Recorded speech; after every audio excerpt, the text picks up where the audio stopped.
pregame at 6:34. That was a lightning strike right near Tropicana Field. That's what happened at the stadium as Meredith was doing her report with us. So we lost her. Yes, Meredith, you were done there. So Jack and I ended up finishing up that segment. Now the power has started to come back on, but they're trying to reboot and reset everything. So hopefully by the time first pitch comes up, between 7 and 10 after the hour, we'll have baseball for you. We are expecting to do that. Shouldn't be a problem. In the meantime, for the 52nd time this season, we talked about it on the pregame, the Rays are employing an opener, somebody out of the bullpen to start the game. Yankees are doing it for the first time, so let's hear from Aaron Boone about that.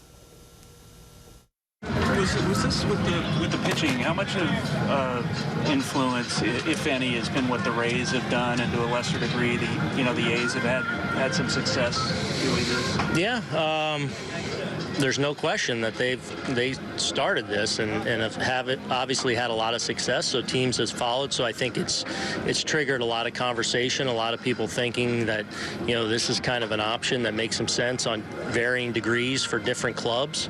So I would say it's had a big factor. It's a copycat league, I guess, as they say. Is that our league too? But in June, you were a little bit kind of of the mind that okay, it's a nice idea and it's interesting and it's a cause for conversation, but you didn't feel like it fit. I don't think I was that condescending about it. I think I said it was a good idea and it works. But it kind of depends on your roster and your personnel too. And the way we're set up right now, we have 5 and 6 starters that we're gonna, that we lean on pretty heavily, that we rely on. The Rays this year with a couple of their, obviously Snell and those guys have been dynamic, but then they've had guys too that they're kind of breaking in as starters in a way, so it's made a lot of sense. But it was evident right away that, this is an effective way to go about it. Happ right now currently is lined up to pitch the wild card game on his day. Say it again? Happ right now is lined up, if he stays on his day, to pitch the wild card game. Is that a guy you're considering giving an extra day rest to? I mean, it's possible, but I think a lot of people have read too much into how Happ is set up right now. Happ is very much in the picture as a possibility for us, and one of those good choices I would say we have about a wild card. But how it lines up right now isn't by design or anything. We're trying to just kind of line us up to be the most effective to try and win games this week, and then again, hopefully by the end of the week, we're in a position to where we say, all right, this guy's going to go out and throw a couple innings to tune up, and those kind of things start to come into play. But right now it's about trying to line up our starters to be their most effective here in this final week. Aaron, does the uncertainty of the rotation, how it looks now, does that affect anything that the starters do in terms of the work that they put in? And normally they know when to throw a bullpen because they're starting on Wednesday. Right. That kind of thing. In fact, it's a little up in the air right now. Right. No, I think we've done a good job of giving them a heads up. Like, we let Sevy know that Saturday or Sunday he was going to pitch Tuesday, and Massa knows he's going to pitch Wednesday. CC knows he's going to pitch Thursday. So I think for the most part we've tried to keep them in the loop as we kind of figure out what day we were going to, because we were kicking around a bullpen day, whether it was yesterday or today, but we've tried to keep the starters in the loop as best we can. So the rest of the way, you think it's pretty much on schedule? I do. Now, hopefully, again, at the end of the week, hopefully we're in a position to where we can tweak it how we want. A healthy pitching convo there with Aaron Boone. Want to remind you, Jack and I are here with you right now waiting first pitch, because at 6:34 they took a power hit at the stadium or Tropicana Field, affected our Yes Network production truck as well. So they're sorting through those issues. In the meantime, with regard to Holder, what do you think about the start tonight? Because on pregame you said best case, maybe they get 2 innings out of him. That's what I think they're looking for, Bob, and they're getting a hot pitcher to start this game as an opener for them. His last 17 games, Holder has a 1.40 earned run average. He can get righties and lefties out. And what you're basically doing is you're asking Jonathan Holder to go through the first 2/3 of that order, get those Rays better hitters out of the way once, and then you bring in somebody like Sonny Gray, and in a best-case scenario, he starts at the bottom of the order, maybe goes through that batting order one more time, and to quote Boone, if the Yankees are ahead then, it's the 5th inning or so, then they can go to their A-list reliever guys to try and get this over. All right, so let's take a quick break here as our pregame coverage continues and they sort through things at Tropicana Field as we get you set for Game 1 between the Yanks and Rays.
Back onto the Yankees offense, hoping to flip the switch, so to speak. Yeah, the Trop has been a house of horrors for the Yankees this season. In 6 games, they're 1-5, a batting average of just above 200, only 2 home runs, and just a shade over 3 runs. So, Bob, that offense needs to come alive for the Yankees tonight. All right, we'll see if they can do that as we get you set for baseball. Aaron Boone out there exchanging cards, and they're set to go. And after a break, it will be Michael Kay and David Cohn with Meredith alongside. They'll have the call at tonight's game, and we'll see you on the post game. Enjoy the ball game. Coming up next on Yes.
Baseball, Michael Kay along with David Cohn and Meredith Morakovitz. And let's take a look at the pitching matchup for this game, brought to you by People's United Bank. Couple of openers. Jonathan Holder's first big league start. Diego Castillo is going to make an open for the Rays. All right, so Castillo's ready. McCutchen is ready. And let's do it here in St. Pete. And the pitch is a strike. We're underway. Now, we apologize for coming on the air the way we just did, but our truck and the trop took a big lightning hit, lost power for a while. We just got it back, so thanks for hanging in there with us, and we thank the guys back in the studio for covering for us at the beginning of the game. But you have not missed a pitch, so that's cool. And you didn't have to look at either me or David on camera. It's not our favorite part anyway.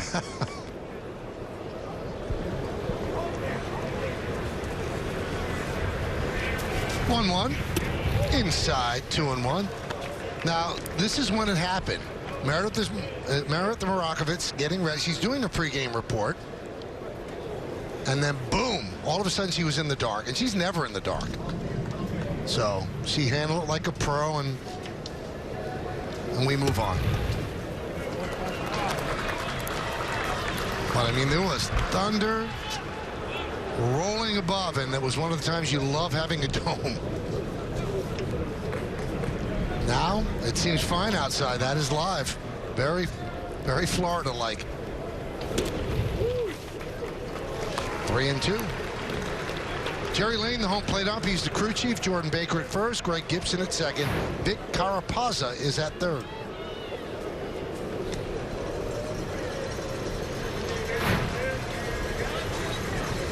And the 3-2. Drill deep to left field. That ball is foul. Oh, he crushed it. He hits the ball hard. McCutchen has shown that he still has a lot of bat speed and a lot of foot speed. Even though he's not on par production-wise with his MVP season, still a lot to offer and transition to a leadoff role very well.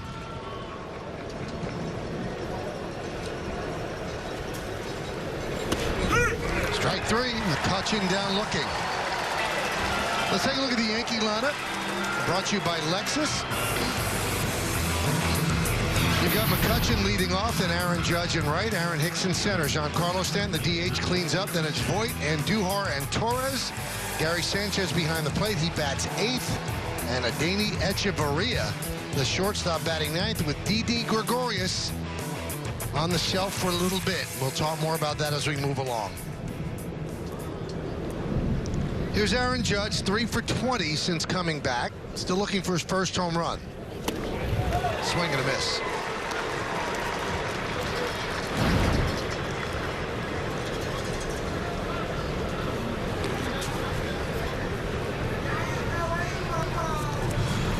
Shift is on, 3 infielders on the left side. Yankee magic number is 5. Any combination of Yankee wins and A's losses, although the A's have not yet completely sealed the deal for the playoffs, so their magic number is 1. Anything adding up to 5, and the Yankees have home field for the wild card game. Yeah, that's a good way to put it. You know, James Smythe kind of came up with that formula to simplify things. The Yankees obviously own the tiebreaker against the A's, so if they finish in a tie, the Yankees are going to have home field advantage.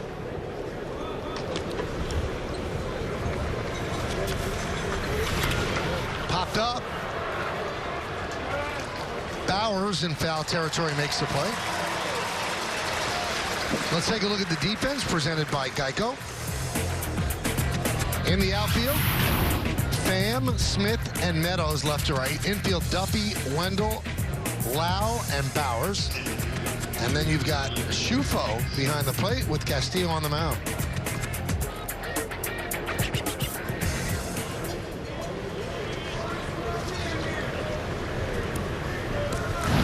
So Castillo is opening for the Rays, and after him it'll be Ryan Yarbrough. And the Rays have used this formula quite well this season. 51 openers this year, and this is a team that many expected to lose historically in terms of numbers, and they're 87-68, the same record as the Cleveland Indians. What a job by Kevin Cash and his staff. And Hicks grounds one to Bowers, who steps on the bag, and that'll do it. So the Yankees go down in order against the opener. Now the Yankee opener, Jonathan Holder, coming up next.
Visit Dodge.com today. By Subway.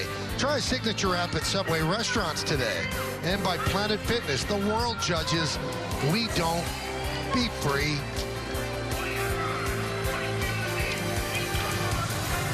First game of the 4-game set. Yankees and the Rays. So why don't we take a look at the Rays starting lineup, brought to you by Lexus. Malik Smith in center field leads off. Batting second, third baseman Matt Duffy. G-Man Choi, the DH, will hit third. Cleaning up left fielder, red-hot Tommy Pham. Joey Wendell, one of the better rookies in baseball. He's playing shortstop and batting fifth. Batting sixth and playing second base, Brandon Lau. Austin Meadows, the right fielder, is going to bat seventh. Batting eighth and playing first base, Jake Bowers. And Nick Schufo is going to catch, and he's going to bat ninth. I would imagine Jonathan Holder started some games in the minor leagues in his first or second year with the Yankees. Also back to his college days down in Mississippi at Mississippi State. But it's been a while. And he's going to pitch from the stretch, and his regular numbers on the year. 57 games. 2.97 ERA.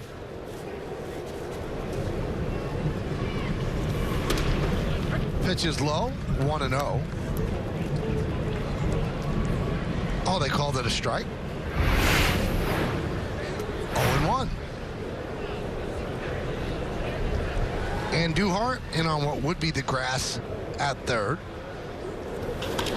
And Smith lost one to center field. Hicks comes on to make the play, one away. Take a look at the Yankees defense presented by Geico.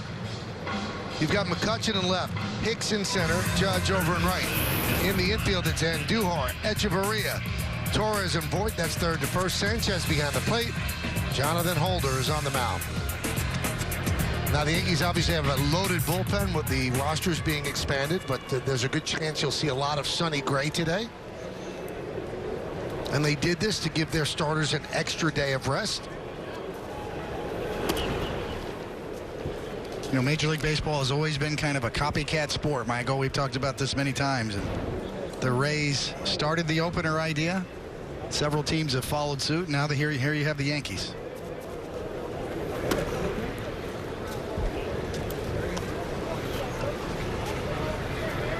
Now, the A's are doing it out of necessity with a lot of injuries to their staff, and that's what started with the Rays as well. You know, a lot of their guys went down.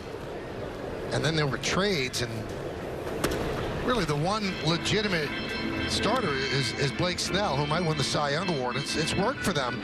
30-21. He's in the game started by an opener, 3.78 ERA. Opponents hitting .233 against them.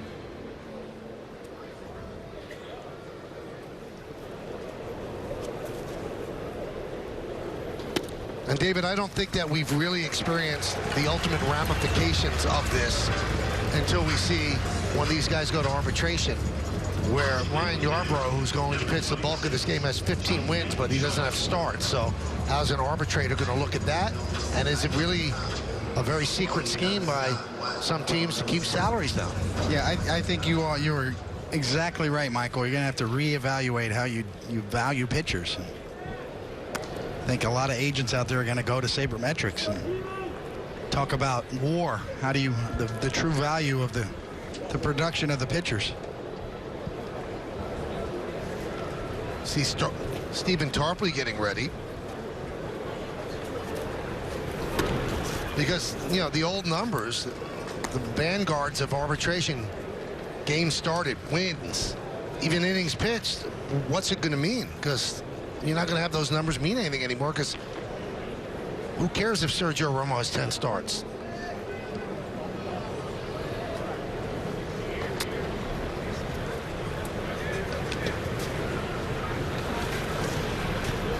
You know, we're still just in the first year of this experiment. The Rays have had success, but we're just scratching the surface on whether this will be a long-term trend. I think baseball is always kind of self-regulated. If it works, people copy it. If it doesn't, it gets discarded. Time will tell. Popped up, long run for Andujar, and it's in the dugout. And when you look at the Rays, they traded away all their power from last year, and the Players Association actually filed a grievance because they didn't think that they were fielding a representative team, that they were quote-unquote tanking. So when a team that was thought of that way by experts, and they had the same record as the Cleveland Indians, it's worked for them. It has worked. Yeah, I think the narrative of the opener has dominated the theme here, but it really is the turnover of their lineup and the development of guys like Malik Smith and Matt Duffy getting healthy again. They've really got a solid lineup. And the trades they've made they've all been very beneficial to the Rays. Since August 19th, they're 25-7. You know that? That's the best record in baseball during that time. And the Rays would be tied for the AL Central with the Indians, and they would lead the National League West with their record over the Dodgers.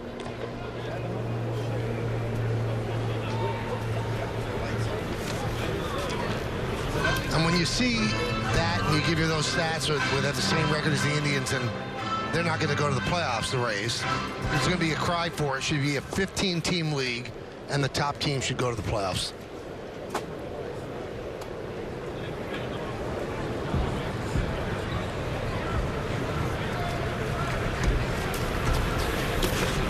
And those are all valid questions, especially since we have a new commissioner in Rob Manfred, who's very open and progressive with his ideas, and already has put together a committee to look at a lot of these issues. Not only speeding up the game, whether there's a pitch clock, putting more balls in play, talking about the shift. There's a lot of things on the burner right now.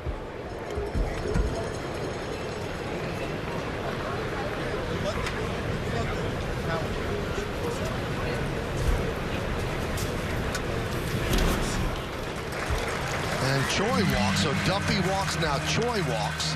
First and second, one man out for the Rays.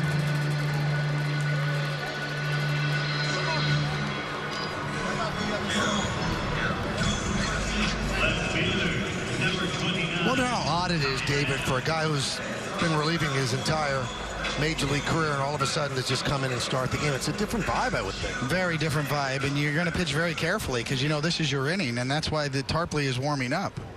This could be Jonathan Holder's last hitter. You know, Wendell's a left-handed hitter on deck, and a good one at that.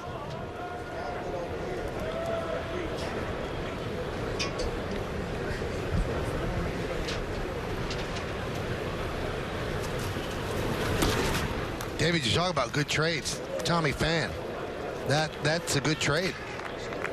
Kind of discarded by the Cardinals, didn't have much use for him, and Tommy Pham's done a great job here with them. He really has, you know, and as I mentioned, the turnover of their lineup, the development of their young players really is, to me, the bigger story than the opener. The opener's what everybody wants to talk about, the pitching, but this lineup has really turned over. I think it's 20 home runs and 60 ribbies. And I think most people in the industry feel like the Chris Archer trade was a really good move for the Rays as well. Obviously, Cash, the manager's done an exceptional job. He'll get a lot of votes for Manager of the Year, along with Bob Melvin in Oakland. and Alex Cora. Alex Cora, Aaron Boone.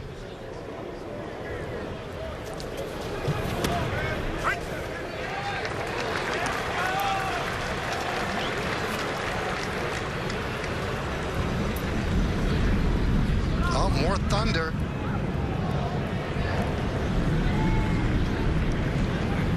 If we get knocked off the air again, just know that we love you and we'll be back.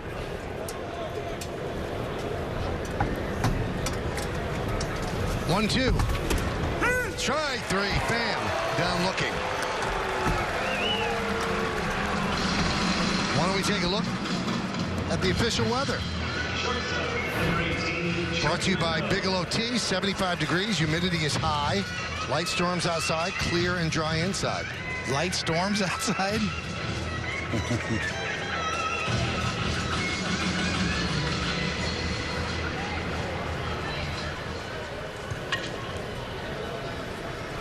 So here's Wendell.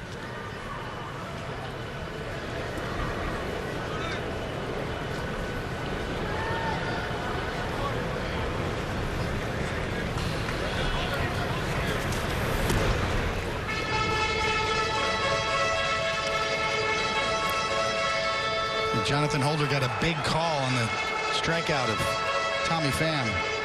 Looked like it was just off the inside corner. Jerry Lane, veteran home plate umpire, has always been a little bit more of a pitcher's umpire. Borderline calls tend to go the pitcher's way. Like that.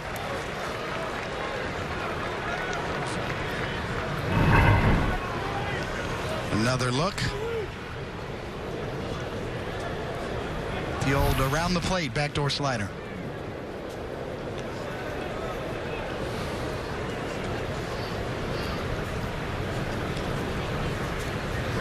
First and second for the Rays.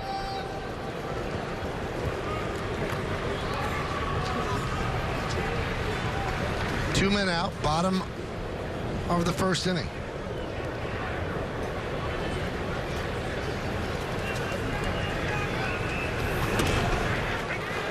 One and two.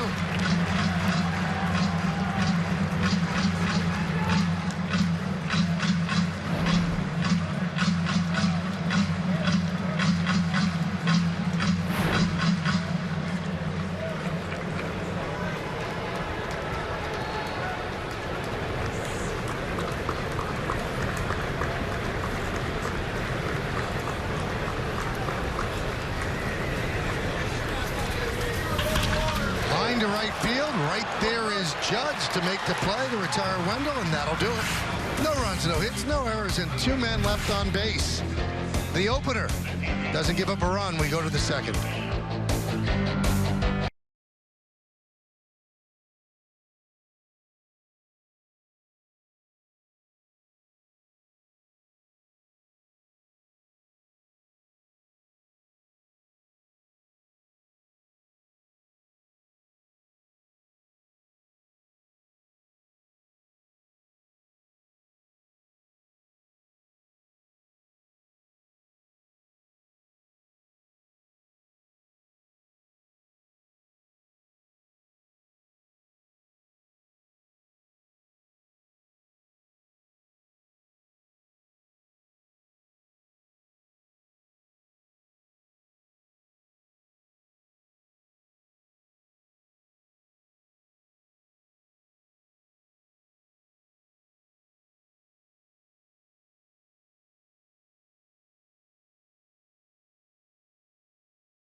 hybrid vehicle of the New York Yankees.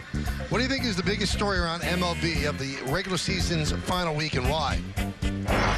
Bomber Legacy said, no doubt the National League playoff push. There are so many great teams fighting for a spot, and they're essentially neck and neck.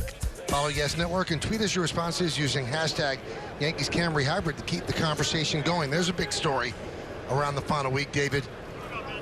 Will they have Didi Gregorius back? He thinks he will be back before the end of this week. And Aaron Boone tried to pump the brakes on that. He said we have to wait till Wednesday to see. Yeah, I talked to Steve Donahue, the head trainer, before the game, and he said that there was good results from the cortisone shot that Didi received. But what a weird injury. We didn't know about it until after the next night's game, post-game conference.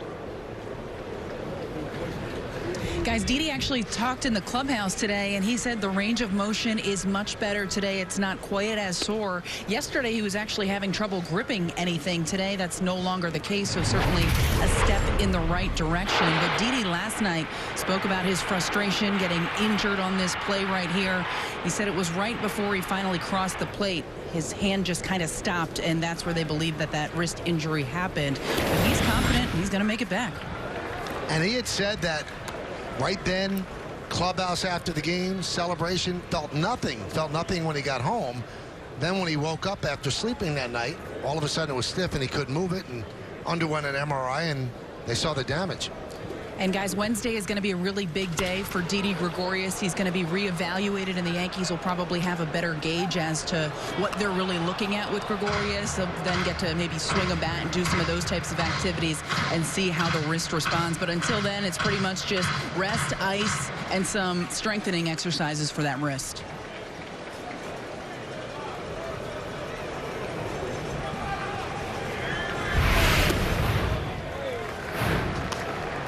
Didi Gregorius officially, our Montefiore doing more injury report, and you see what he's done this year in 132 games. That's a lot of production to lose out on. Torn cartilage in his right wrist. Yeah, that's the wrong wrist. The one not only that you throw with, but your lead hand. Stanton, fly ball shallow left. As Pham comes on to make the play. You know, as a left-handed batter, too, that's the lead wrist for Didi Gregorius, and that's the one you really have to pull through. Tell you what, David, sports could be a cruel seductress. I mean, he scores the winning run to clinch a playoff berth, but gets hurt on that run and might not be available throughout the playoffs. So it's weird. I mean, who could predict these things?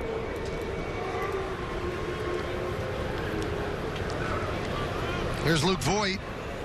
Some Luke chants here at Tropicana Field, which has always had a big Yankee presence. Yankees spring training right across the bay. They have a facility right across the bay. A lot of people make the trip down here.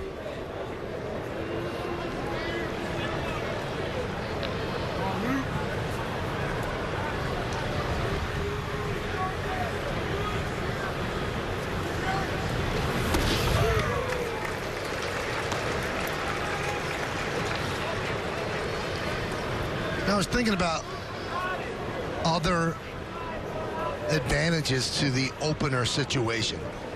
I mean, so much time and effort, so much computer time and effort is put into how to construct a lineup. Best matchups, things like that. Those matchups go out the window, David, after the first or second inning because you're bringing in another pitcher.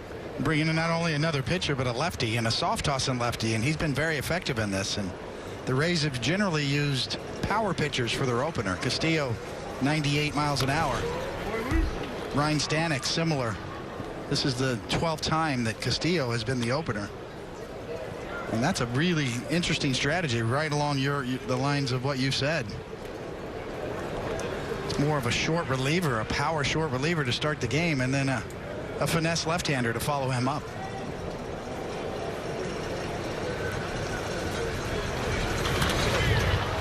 And as far as I could tell, that hit a catwalk and actually landed on the field, but that's not where the first baseman Bowers was.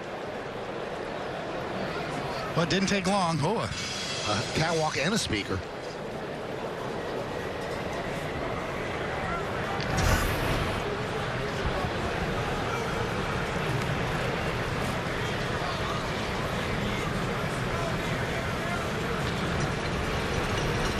the outer catwalks, you can't catch the ball off of it. It's the inner catwalks that you can. As Voigt down on strikes. The other manager is under no obligation to tell you who he's following his opener with. No.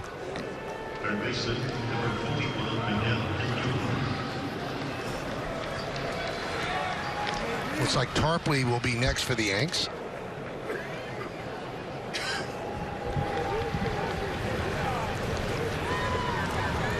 Aaron Boone would not give an order today, but he said you'll see a bunch of Sonny Gray, but he didn't tell Kevin Cash it'll be Holder and then it's going to be Tarpley. And that's one of the advantages of using an opener. It's like you're pitching the game backwards.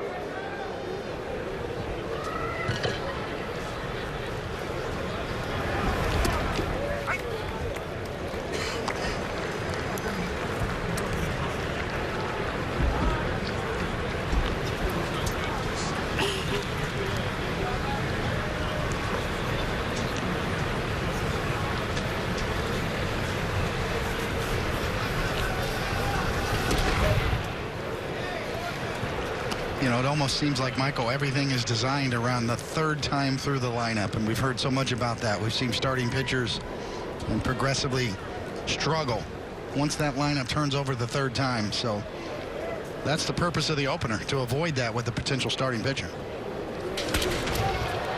Broken bat, slow roller to short, barehanded, but they'll have to eat it. It's a base hit for Andujar.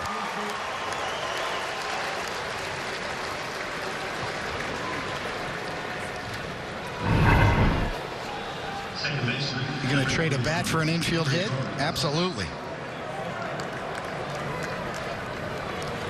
I mean, that is as deep in the kitchen as you can get, almost off his thumbs.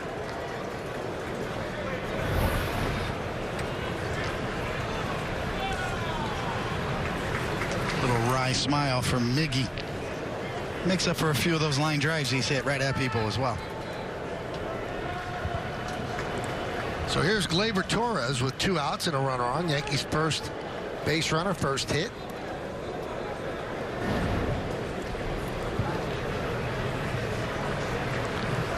Last 12 games for Torres, he's hitting over 400, 17 for 42.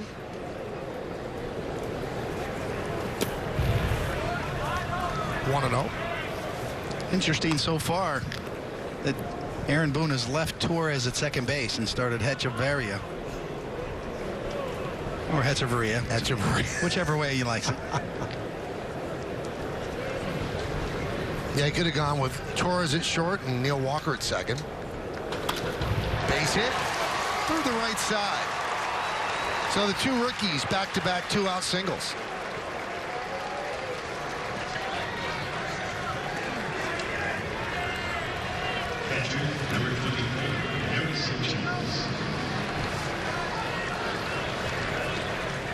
Also, Ronald Torres could be in the mix this week, and Tyler Wade, so there's different ways they could go. The way they'd like to go is to get Gregorius back. Yeah, they're going to give every chance for that to happen. It'd be interesting to see the wild card matchup if it doesn't happen. Here's Gary Sanchez, first and second, 2 men out. 4 for 27 on the homestand. 10 for 62 since coming up the DL. And that one gets past Shufo. Runners move up.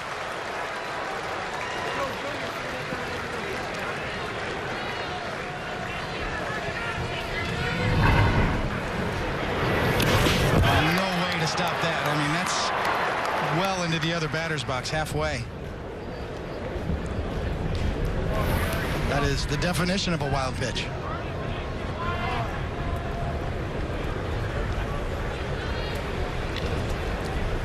So the Yankees threatening, second and third, 2 men out. Sanchez at the plate. Now Sanchez broke an 0 for 17 slide with a base hit in the first inning yesterday, but the Yankees couldn't do anything after that. That was 99 miles an hour, by the way. The Fast Pitch Speed Analytics, sponsored by FiOS by Verizon.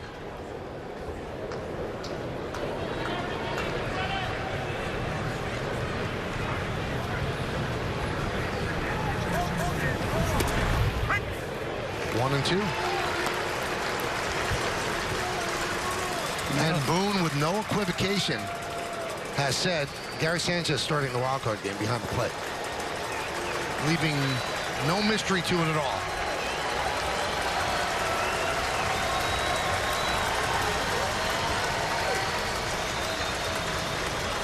We've seen that all year long with Aaron Boone, from spring training on all the way through, about his confidence in Gary Sanchez. Never wavering.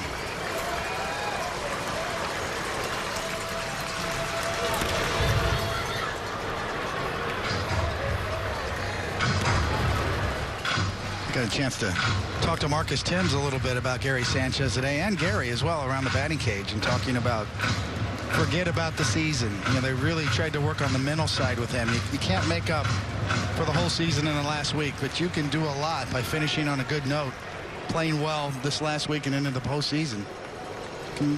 You can redeem yourself. Swing and a miss. Sanchez down on strikes. No runs, 2 hits, and 2 men left on base. We go to the bottom of the second.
Every moment this season. Get Yankees home screen icons and features such as the MLB.TV Game of the Day, pitch tracking, in-game highlights, live radio broadcast stats, news, and more. Download MLB at Bat today. Well, the parade begins for the Yankees. This call to the bullpen is brought to you by Your Planet Fitness. First out of the bullpen is the youngster Stephen Tarpley.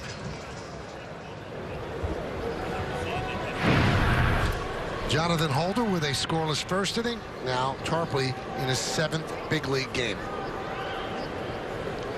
Obviously, Aaron Boone trying to get through the bottom of the Rays order here with Tarpley, and then go from there, possibly to Sonny Gray.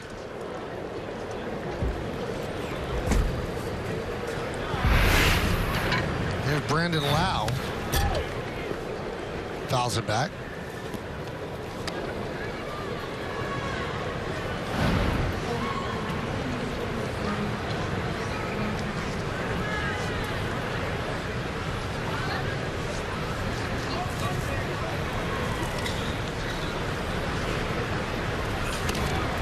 Well, the Rays have 5 straight lefties due up, so this is a perfect time to bring in a lefty.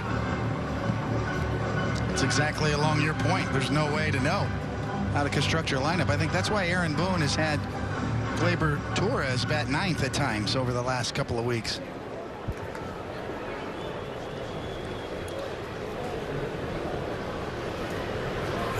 Swing and a miss. Loud down on strikes. Get a good look at the Tarpley slider, quick and late. Number 17, Austin Meadows.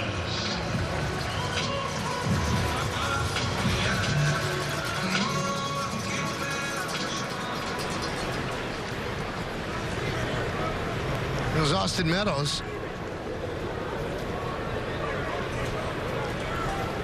One of the players who came over in the Chris Archer deal from Pittsburgh. And a strike.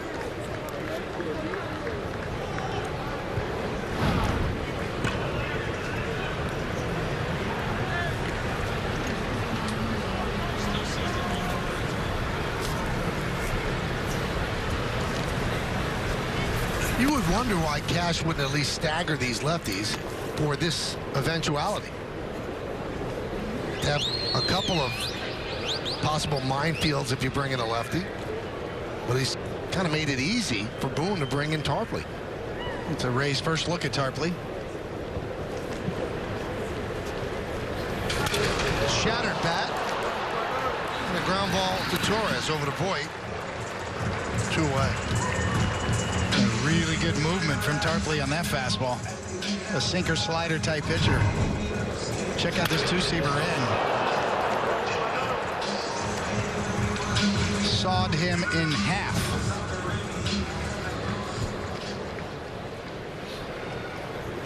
Tarpley started the year in Double-A, dominating. You can see that late movement in Yesmo. Brought to you by your Mercedes-Benz Tri-State dealers. And those are the best kind of two-seamers, the ones that are late, not big movement, just quick and darting movement.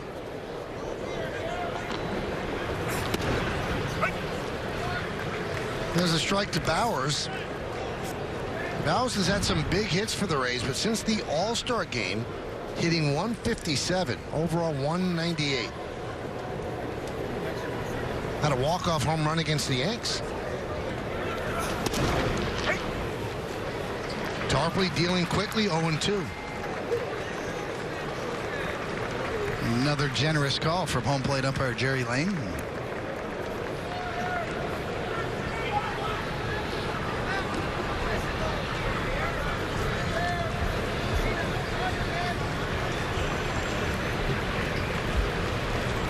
And the 0-2. 1-2. Tarpley really got on the radar this year in Double-A. In the Eastern League in Trenton. 35 2/3 innings, as you see. In the bullpen for the Rays. Mr. Wood. Tarpley had a 1.26 ERA. In Double-A, promoted to Triple-A, continued on. And has a very nice second inning. 1-2-3 as Bowers grounds out the second. We're going to the third inning here in St. Pete.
For the 2019 season.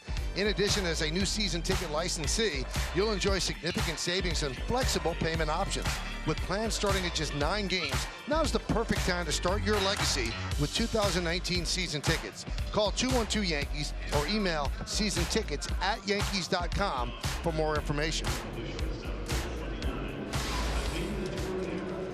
Hunter Wood Next up. Pretty good numbers. And he will face Echeverria, McCutchen, and Judge, 9-1 and 2.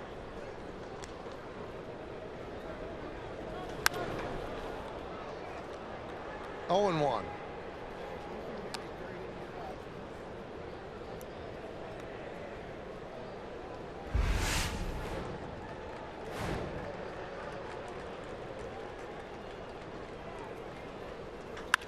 That one is ripped into right center. That had played perfectly. Smith almost didn't even have to move. One away.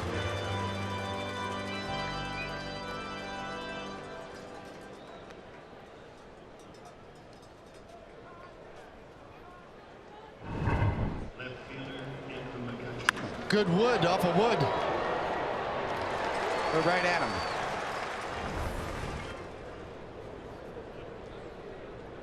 There's McCutchen, who struck out looking in the first against Castillo. So Castillo gave them 2 innings.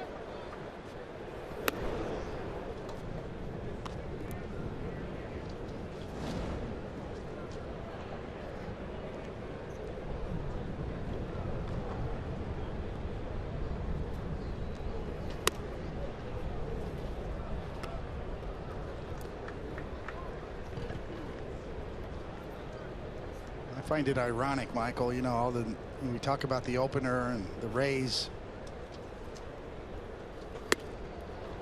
kind of the talk of baseball and changing the thought process, but their best pitcher is a candidate for the Cy Young Award, Blake Snell. There will always be a place for the dominant starters in this game.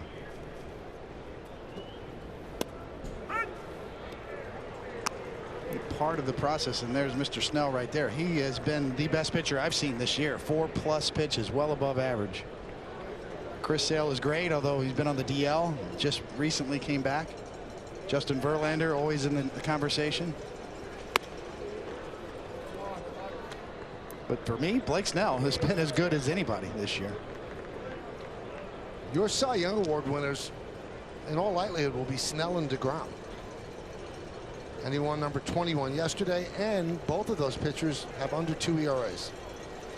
That one is drilled to left field. Fair ball. Fair ball. See ya. Home run for McCutchen. 1-0 Yanks.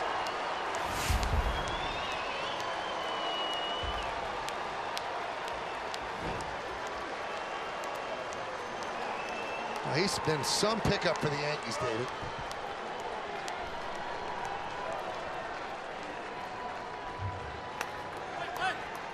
Well, speed and power at the top of the order, along with the ability to get on base with walks.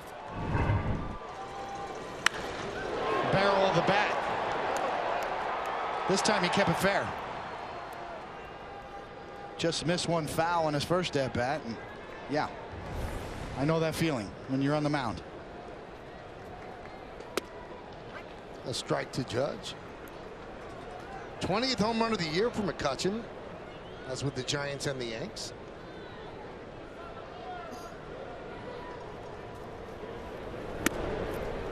You know, after playing most of the year in San Francisco for McCutchen, well, this has got to feel pretty nice. Yankee Stadium, American League East, a lot of good hitters' ballparks.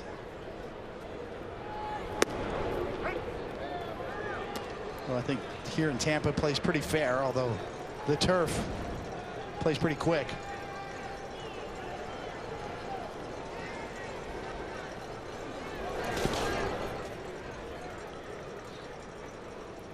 You know, all those years in the National League, I think McCutchen might be ready for the American League. Be interesting to see what happens this offseason with him.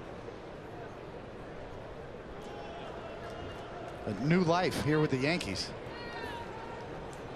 And he's doing what Buck Showalter wanted to tell Adam Jones to do. You're going to be a free agent. You play on a contender. People are going to be watching the games mean something. More games will be on national television. You have a better chance to get a job next year, a place where you want to go. And Adam Jones used his 10-5 rights, which obviously is his right, and turned down trades. No, I agree.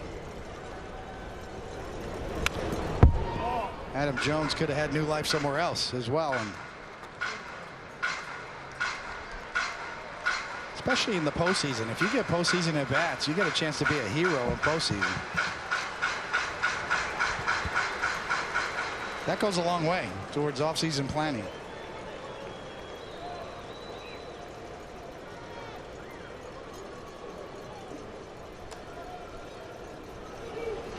And maybe the team that you got traded to falls in love with you, sees what you're like in that room, and they want to bring you back. They might not even have been on the radar to pursue you.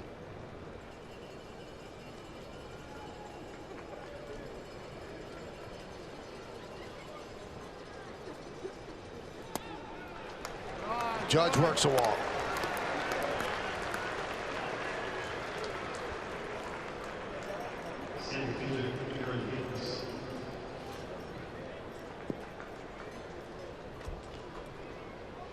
And a quick trip out to the mound. You know, we're giving Kevin Cash a lot of credit, and he deserves it. But the pitching coach, Kyle Snyder, I mean, can you imagine the job he has to monitor when they throw? Can they throw again? How many days can they go? That's not all the manager. That's a lot of the pitching coach as well. And this is his first year. Jim Hickey was here forever, and he kind of saw this coming and said, oh, I'll go visit Joe Madden in Chicago.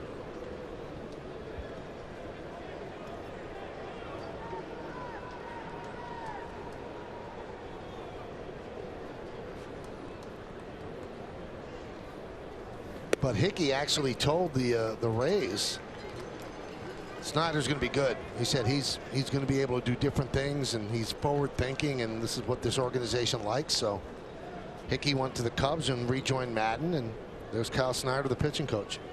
Yeah, just 40 years old. The youngest pitching coach in the American League, really in the big leagues. It's interesting when you look through the minor league systems across the board, Michael, and I was talking to Craig Biggio earlier this year, Hall of Famer from the Astros. And last year in the big leagues, there were 23 pitchers that touched 100 miles an hour velocity-wise on the top end. In the minor leagues, there were 53 last year. That's what's coming in the pipeline, and a lot of them are relievers. Grounded to second. Let's see if they get two. There's one on to first. Not in time.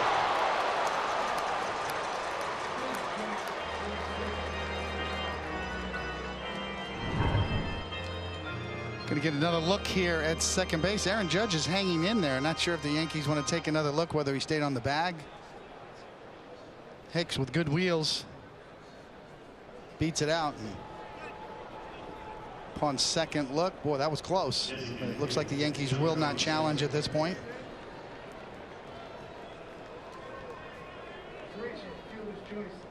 You have to stay on the bag nowadays, and boy, he barely did. The nail on his toe. The old phantom play at second base is a thing of the past now that the slide rule has been changed.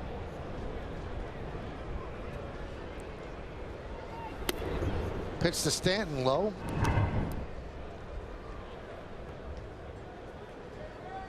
Just a graze.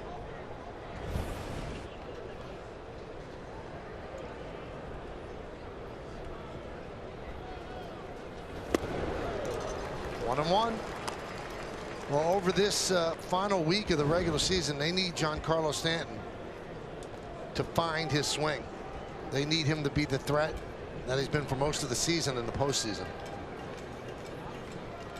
He has really struggled since maybe the third week of August. Had that big grand slam, obviously, in the last homestand against the Red Sox. That was a game that they lost, though, and that looked to be a good sign because it was to right center, but he struggled a bit against the Orioles. And you have to wonder about the workload on Stanton. We talked about his hamstring has been a source of it, has been an issue for a while. A lot of maintenance for him to stay on top of his leg injuries.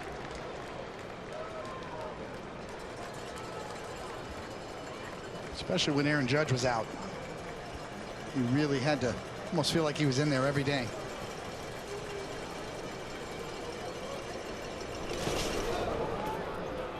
Nice block by Shufo.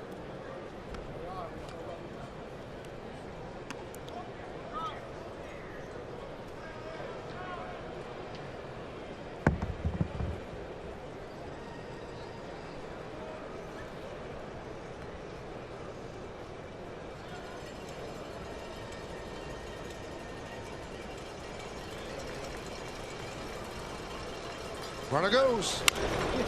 Chop to third. Duffy collects himself and fires for the final out.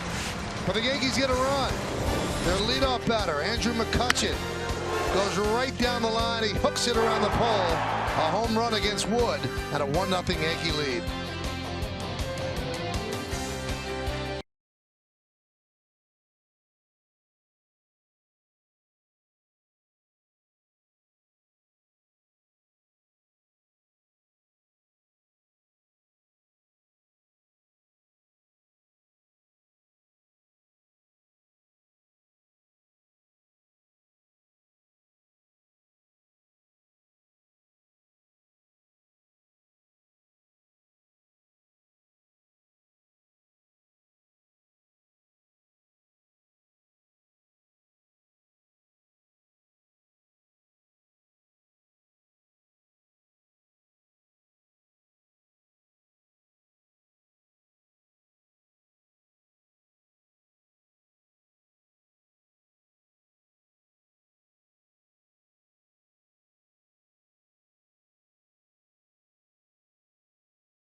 October 12th by NYU Langone Orthopedics and by your local Kia dealers. Visit KiaDealers.com to learn more.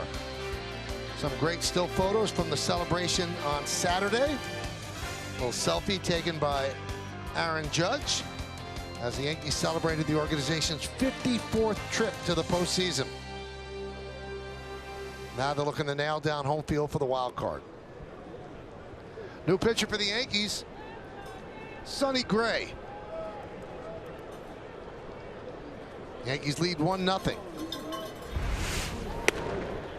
Shufo takes a strike.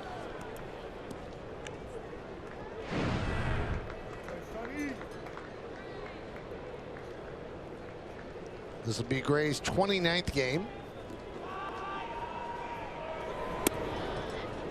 And he could really help the Yankees here by giving them some length, that they don't have to go through everybody in their bullpen, because remember, it's the last week of the season, but all the games are important as they try to clinch home field, and there's no days off till after Sunday's game in Boston.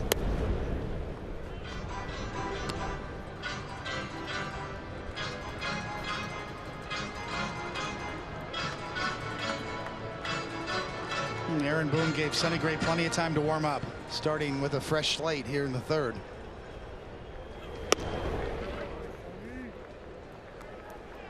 David, I don't know if you got a chance to see Bill Madden's column in the Daily News yesterday, but it was really interesting. Love to get your take on it, because he talked about how the abundance of relievers and the constant going to the bullpen is killing the game.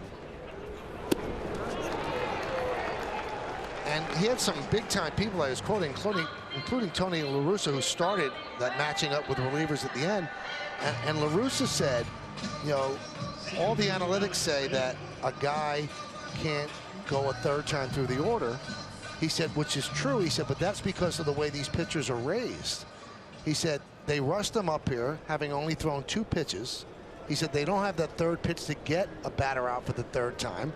He said, so it's almost a self-fulfilling prophecy. You're raising them to be guys that can't go a third time through. He said, look at the great pitchers. Tom Seaver, Bob Gibson, they all had a third pitch to go to if the guy got familiar. Well, you know, all of these comparisons are talking about pitchers who pitched in the 60s. I mean, this isn't the 1960s. You know, in today's game, you've got weapons in the bullpen. In the 1960s, you didn't have 5 relievers that could throw 95 to 100. You do now. So it's a byproduct of the weapons that you have. And if you're a major league manager and you've got 4 or 5 guys you can go to that can throw that hard, you're almost obliged to use them. You have to. It's different personnel nowadays. Do you agree that they're not preparing starters to go as long as they did in the past because of the proliferation of relievers? That's part of it, yes, and also because of Tommy John surgery and the injuries. You have to really peel back some layers to dig into almost Little League. Some of the showcases and young pitchers are throwing much more all year round nowadays. So by the time they get to professional baseball, they've already had Tommy John or they're susceptible to arm injuries. And the spike in velocity as well. Pitchers are really gunning for velocity, training for high velocity nowadays. So yes, there is something lost in the art of pitching that a lot of pitchers developed when you get a little more tired, when you're allowed to throw 135 pitches. There was a stretch when I was with the Mets where I averaged about 135 pitches in the early 90s. That's just not going to be allowed to happen anymore. But isn't it strange that, you know, pitchers are babied a little bit more coming up and not allowed to throw as many pitches, and there's more Tommy John surgeries than ever before? As I said, I think it goes back to Little League. You know, it's more about the formative years before they turn pro or even get to college. There's just much more wear and tear on a lot of these young pitchers. Malik Smith works a walk.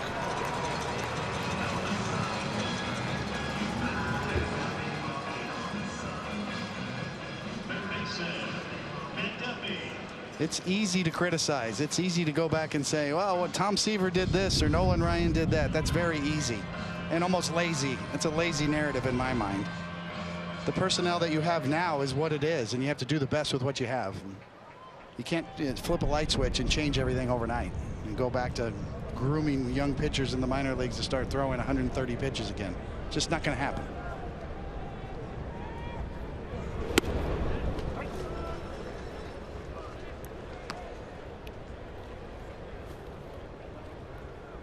All these great managers of the past had the bullpens that some of these teams have now, they would deploy it the same way.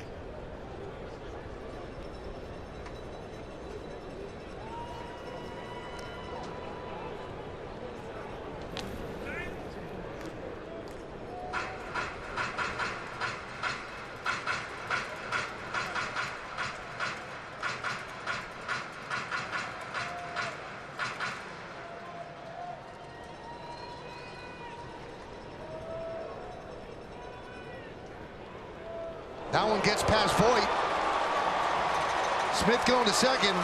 Thinks about third. Stops right there as Voigt comes up throwing a strike to Andujar.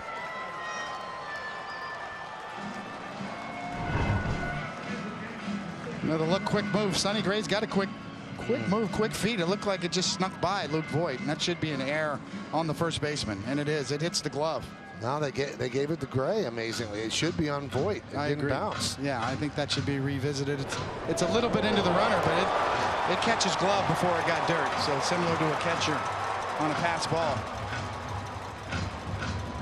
That's a pass ball at first.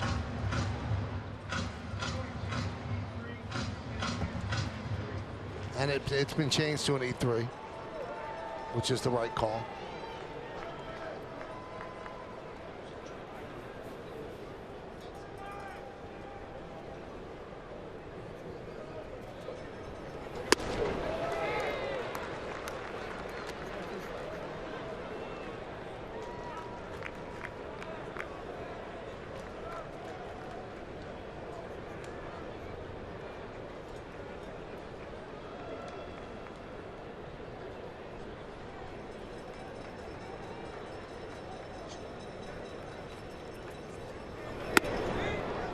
One and two on Duffy.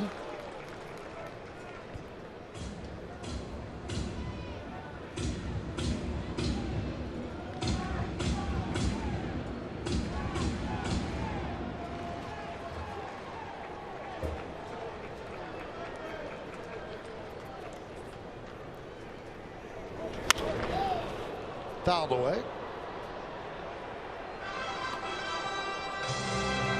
You know, just to finish that point, Mike, that you brought up, I think they're all valid points. Bill Madden's article, Tony La Russa's statements about starting pitchers.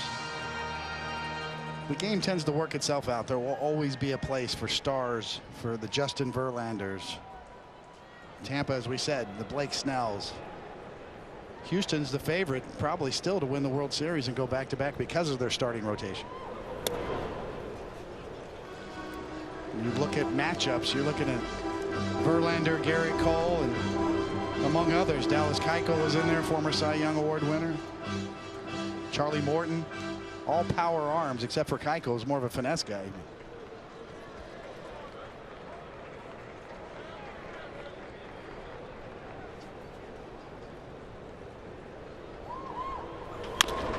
That one is chopped to third, and Duhar takes his time and just gets Duffy for the second out as Smith advances to third.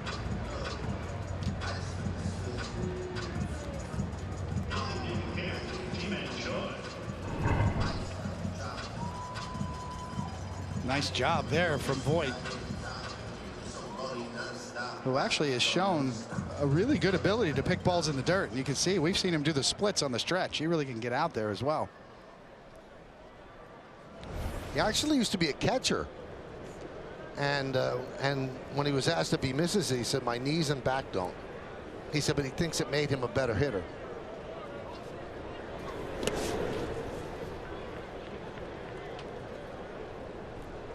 Also, to finish up on that column, the crux of it was, yeah, it works, but it's not good for fans. The constant pitching changes, the elimination essentially of offense because the pitchers are so good. But the people that are in the front offices, and they're trying to win games. That's the bottom line. If it's not entertaining, they don't care. They want to win games. And usually a fan base will like if you win. They like home runs too. They always have. You go back to 1920 and the 20s when Babe Ruth broke in, a lot of these similar articles were written. The days of Ty Cobb and that game are gone. Babe Ruth got more critical articles than anybody when he started hitting more home runs than entire teams. Oh, this is not a good form of the game. What happened to the hit and run? Similar arguments you're hearing today. Go back to the 1920s and look up the archives of the New York Times. So you think, David, that the game can self-correct, or does it need a nudge? I think it can self-correct. It always has. The game takes care of itself. We try to screw it up. People have tried to screw up the game for years, and it can't be done. The game really does self-correct. 2 balls, 2 strikes, 2 outs, 1-0 Yankees. Bottom of the third. Runner at third for the Rays.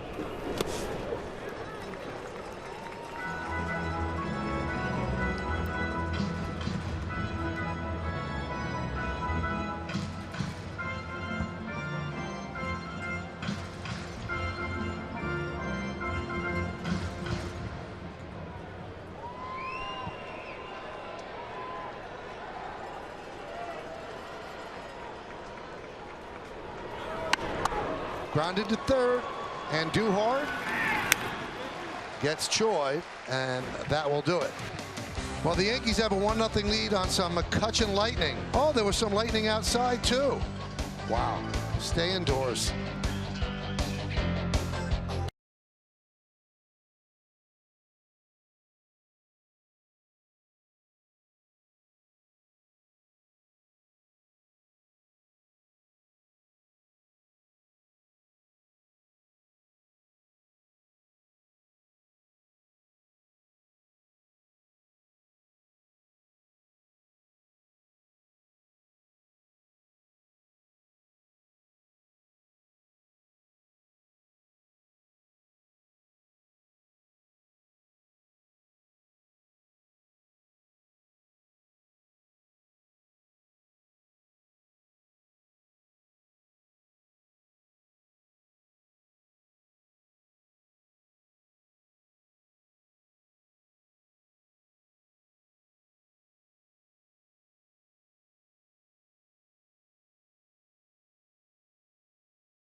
Boston Avenue and receive 2 tickets for free. So go pick up a JBL speaker or headphones today while supplies last. All right, we are going to go to the 4th inning. And there's a new pitcher. It's Ryan Yarbrough, who has 15 wins, but just 6 starts. 15-5. And more of a starter's workload. Line in the right center field. It's a base hit for Voit. That is going to get to the wall as it splits the outfielders. Voit with a leadoff double here in the 4th.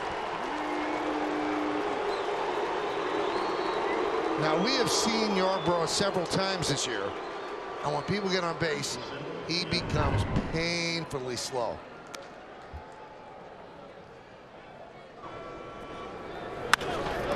Just another rocket off of Luke Voigt's bat as he continues to find the barrel.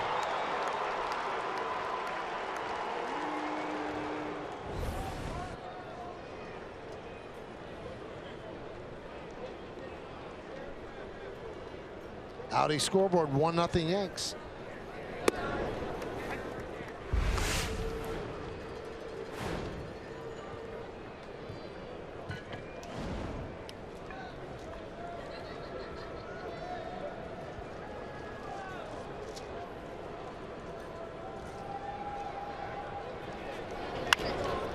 Right back to Yarbrough. Checks the runner and gets Andujar. Take a look at the league leaders, brought to you by your local tri-state Volkswagen dealers. This is RBI leaders amongst rookies. And of course, Andujar and Torres sit atop that list. Andujar had an opportunity for one right there, but right back to Yarbrough.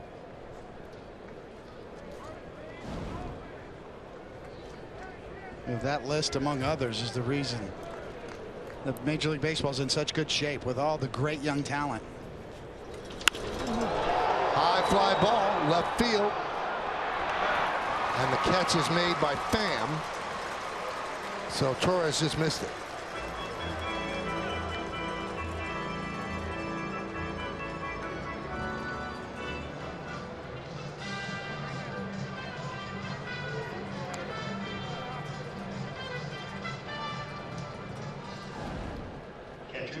And here's Gary Sanchez.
Nice play there by Bowers. Take a hit and an RBI away from Sanchez. So the double leading off by Voit, wasted, and we'll go to the bottom of the 4th.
It may not be reproduced or retransmitted in any form, and the accounts and descriptions of this game may not be disseminated without the express written consent of the New York Yankees.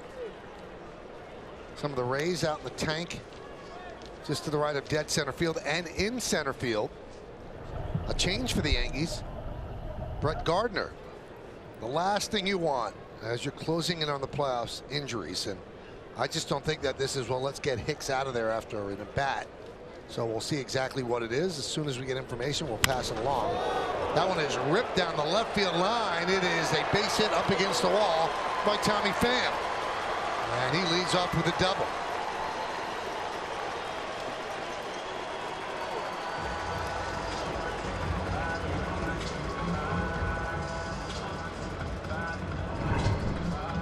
Get another look at a slider that pulls up a chair. Tommy Pham's going to take it from there on Yesmo, provided by your Mercedes-Benz Tri-State dealer, and the one break there is a short hop instead of over the wall.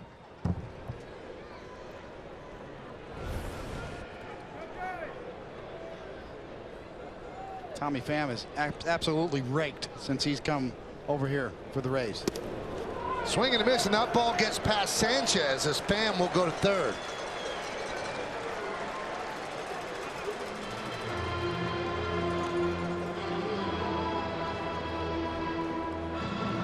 Now this is something that's happened far too often this year. Another cross-up. That's a catcher looking for a different pitch. And that's on Gary Sanchez. That's something he's got to do a better job of. We've seen this far too many times. It's not about catching the ball or blocking balls in the dirt. This is about communication with your pitcher, and they're not even talking now, even though obviously there's not multiple signs because the man on second's now on third. We've seen this with Severino. We've seen this far too many times. I've seen more cross-ups, meaning signal calling mix-ups between pitcher and catcher this year than I think I've ever seen. And that's inexcusable. That's something that needs to be addressed. Outing scoreboard 1-0 Yankees. And when Severino had that bad first inning in Oakland, why would he go on the whole inning? It makes no sense. It's something that is straight communication, has nothing to do with skill set. And it's happened far too often this year.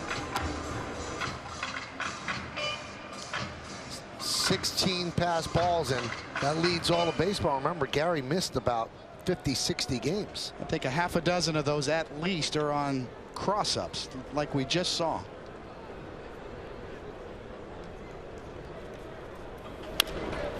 Chopped to first. Voit checks the runner back and then loses the out at first.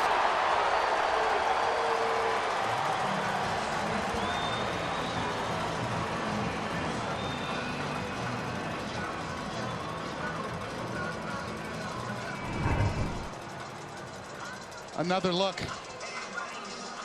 One of the old in-between play, the high hopper with the backhand. Caught in the middle of nowhere as he checks, and Sonny Gray's got to take the circuitous route around Voit, which just does not work. There's not enough time to be able to do that.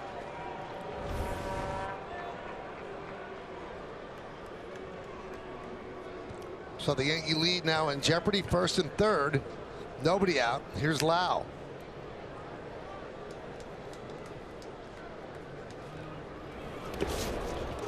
Could not hold up. Ball in the dirt, blocked by Sanchez. 0-1.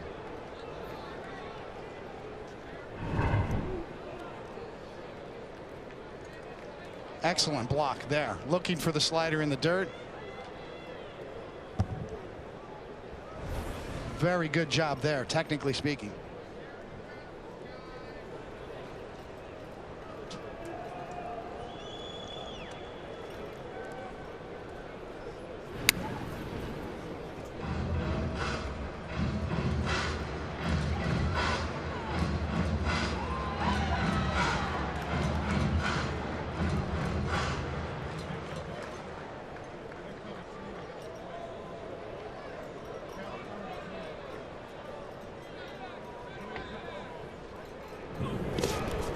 Another block.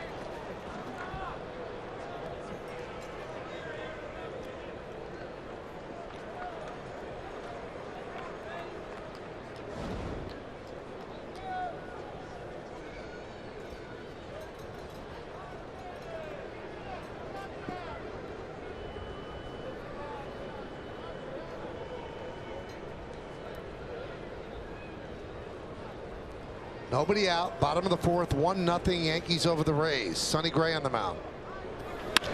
Up the middle. There's one. There's two. But Malik Smith scores, and the game is tied at 1.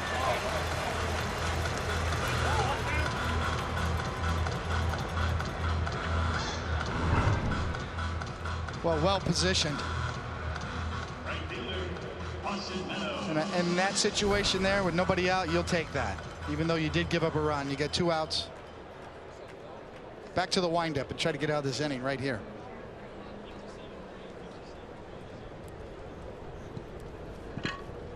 There's Meadows. Now, David, did you think at any point, because the ball was well struck, that Echeverria could step on the bag and actually come home? Did you think that was an option? Not with Malik Smith running at third. Okay. Anticipating the flow of the game, you wouldn't think you'd have that opportunity with his speed.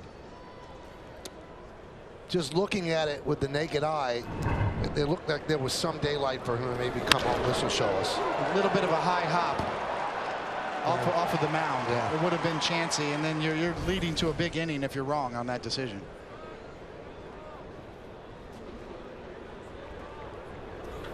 Line drive, foul ball.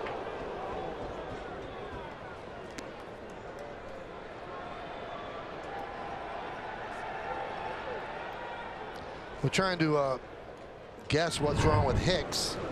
Now, they're trying to beat this one out. Looks like he's okay. Remember, he fouled the ball off his ankle on Saturday.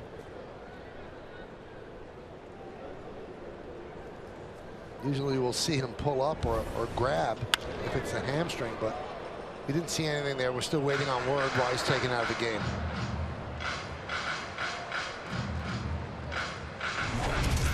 This looked awful when it happened.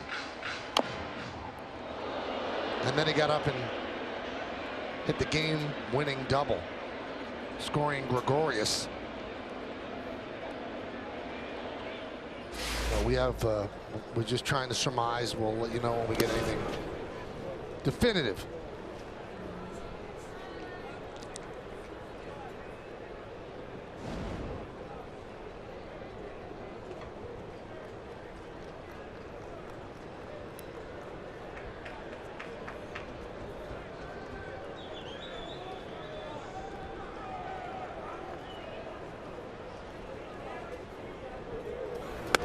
Swing and a miss. Meadows down on strikes.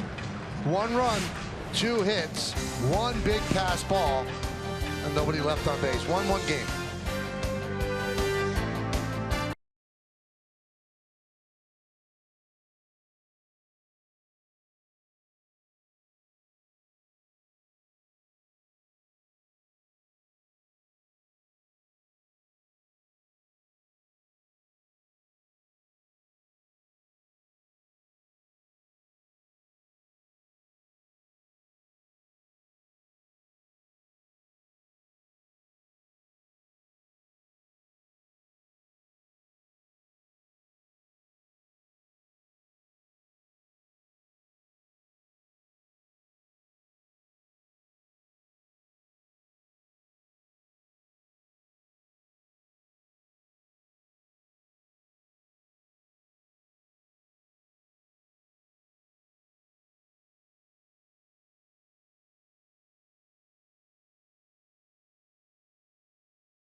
1-1 game, top of the 5th inning. Ryan Yarbrough with his 2nd inning of work. And there's a strike to Echeverria. GMC scoreboard 1-1. High fly ball, center field. Smith makes the play. And that'll bring up Andrew McCutchen. We'll take a look at his home run, at least the exit velo on the home run, presented by Spectrum Internet with faster download speeds and better performance. 106.1.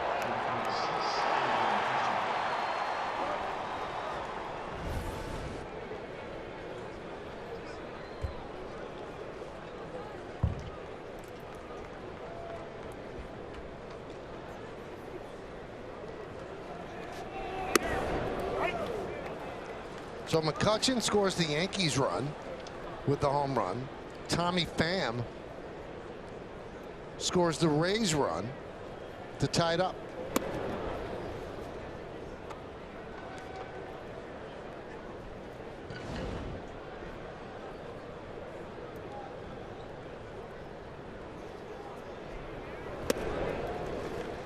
Yeah, nice correction there. Yeah, I think I referred to Tommy Pham as Malik Smith on the play. I might have as well. It was Tommy Pham who scored, who also runs very well.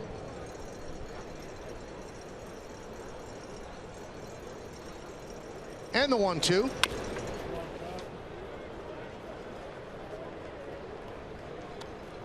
It's the Paul O'Neill School of Broadcasting. Just move on. You don't have to get it right.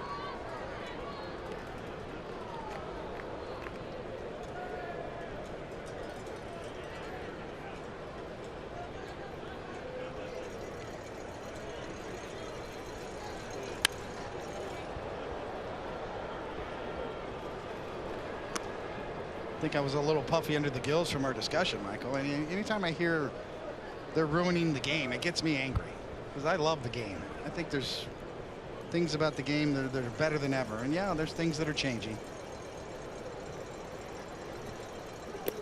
What I didn't ask you during the discussion, what's your take on shifts? Would you legislate against them? You know, there is a discussion to be had about shifts, and not about where they're positioned as much as whether they have to stay on the infield or not. And the majority of the shifts the first couple of years have been against left-handed hitters with right-handed pitchers. We're starting to see it more against right-handed batters now. It's not the first time we've seen the shifts. Ted Williams was shifted on. But the discussion could be, do you make them stay on the infield? And that's something that is worth a discussion.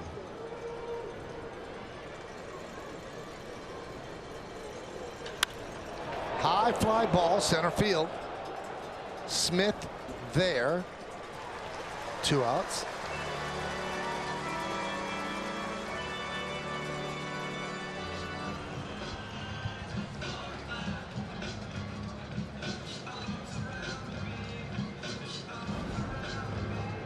Number 99, Aaron Judge.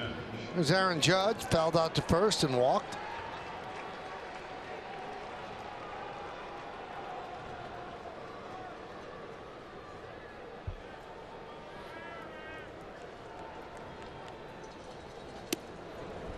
We talked about the Rays and some of the moves they've made. Their front office has made a lot of good decisions and a lot of good trades. And Yarbrough has slid under the radar this year because he hasn't started. He's been the guy that follows the opener, but has a starter's workload and a great record, and has really done well this year. And it's part of the Drew Smyly trade with Seattle. If you think about the Rays, they got Malik Smith, Carlos Vargas, an infielder, and Yarbrough in that trade for Drew Smyly. It's worked out very well for the Rays. And he's the perfect guy to do this with, David, because he said, hey, I'm thrilled to be here. Whatever they want me to do when I get the experience, I don't know if you could do it with an experienced starter and say all of a sudden you're not starting to come in the 3rd inning. It's a great point.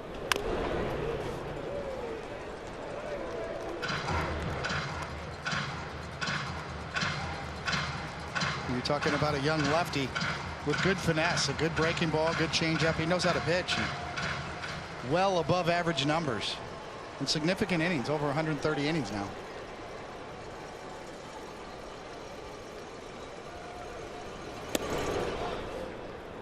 Well, that being said, don't you think that he could be successful as a starter without the opener stuff? He may be in the future. Absolutely, he could be. He's had a starter's workload. He's still developing as a starter, really, in terms of workload. And a walk to Judge.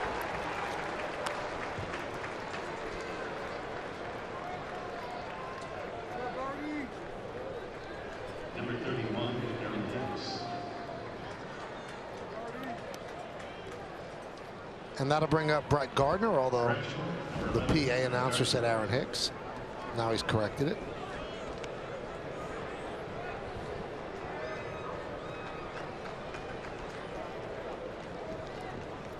One 4-1 for the Yanks, 1-2-0 for the Rays.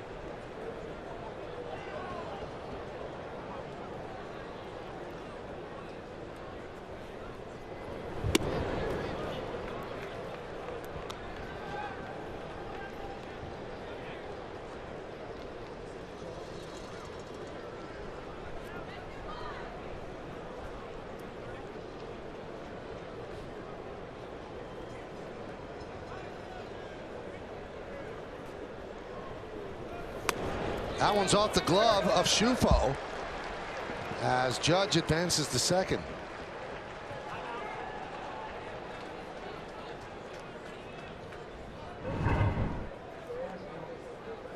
Sometimes catchers were trying to frame a pitch and they'll miss it like that. You could see Shufo was trying to pull that back down and frame it, and just didn't quite get it. Got it off the edge of the glove. Actually, the first catcher I saw do something like this was Aaron Boone's father, Bob Boone. It was one of the first really good catchers at framing pitches, and he would try to frame outside pitches and the ball would go off the web of his glove occasionally, not often, by trying to steal a strike. That one is looped into right center field. It is a base hit for Gardner. Judge will score, and Gardner picks up an RBI single, giving the Yankees a 2-1 lead.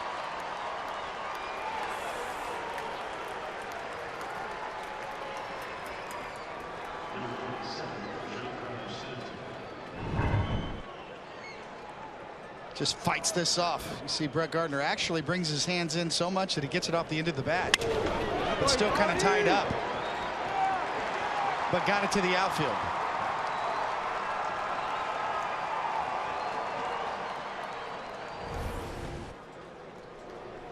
Here's Giancarlo Stanton.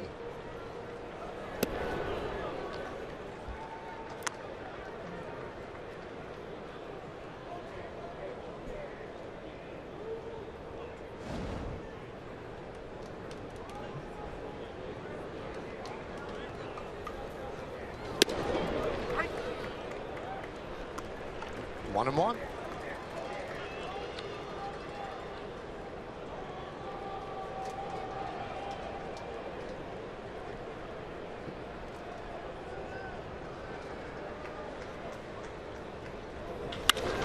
Line into left field. Pham can't get there. And it goes off the wall. Rounding third and heading home is Gardner. Here's the throw. It's wide. Going to third is Stanton. He is out. But Gardner scores on the RBI double, and the Yankees take a 3-1 lead.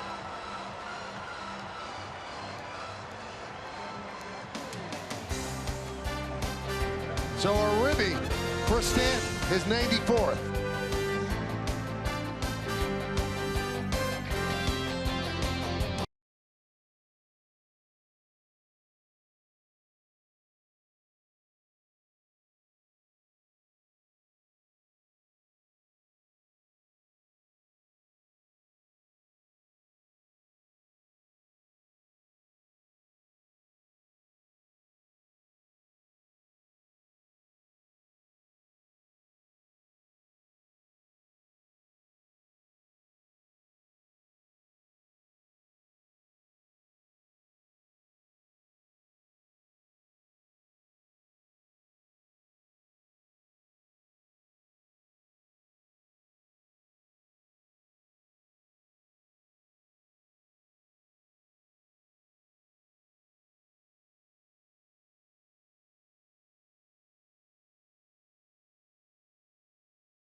And this is what Brett Gardner does so well, is score from first on a double so many times in his Yankee career.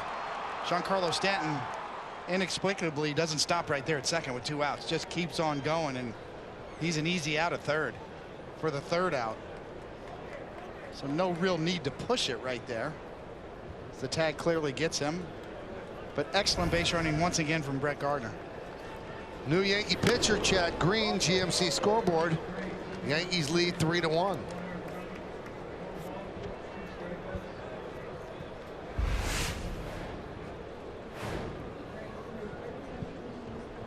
So Holder open, then Tarpley, Gray, and now Green. Now how long will they go with Green? His 61st game, 88 strikeouts in 72 and 2/3 innings.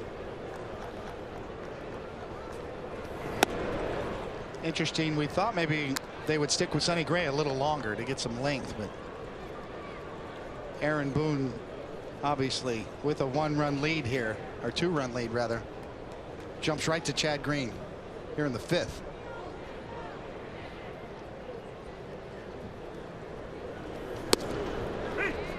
And Bowers down looking.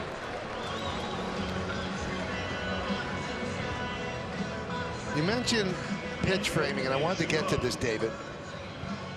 I think we've had this discussion before, but it warrants revisiting. So many catchers are actually lauded for the ability to frame pitches, and that's a big plus in Gary Sanchez's arsenal. But I've been told by Buck Showalter, he said it's the most overhyped, ridiculous stat. He said if an umpire is doing his job, he's making the call before it even hits the glove. He's not being influenced by if a ball is framed. Do you buy that or not? No, I don't buy that. I absolutely think an umpire can get influenced by how a catcher sets up and how he presents the ball. We've seen it time and time again, and the data suggests so as well. 1-1. In a perfect world, Buck is right, but it's not a perfect world, and every umpire has his own tendencies, and they absolutely are influenced by the catcher at times.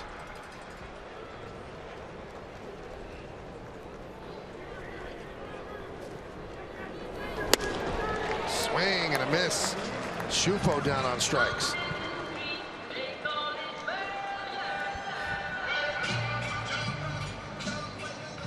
Number 0, Alex Smith. And now to bring up Malik Smith. And let's take a look now at the Jeep Hitter scouting report on Smith. Well, really a breakout year for him. And over the last 3 years, progressively, we've seen this coming. A 238 average in 16, 270 last year, and 299 this year. It's good for 10th in the league coming into this game, and speed kills.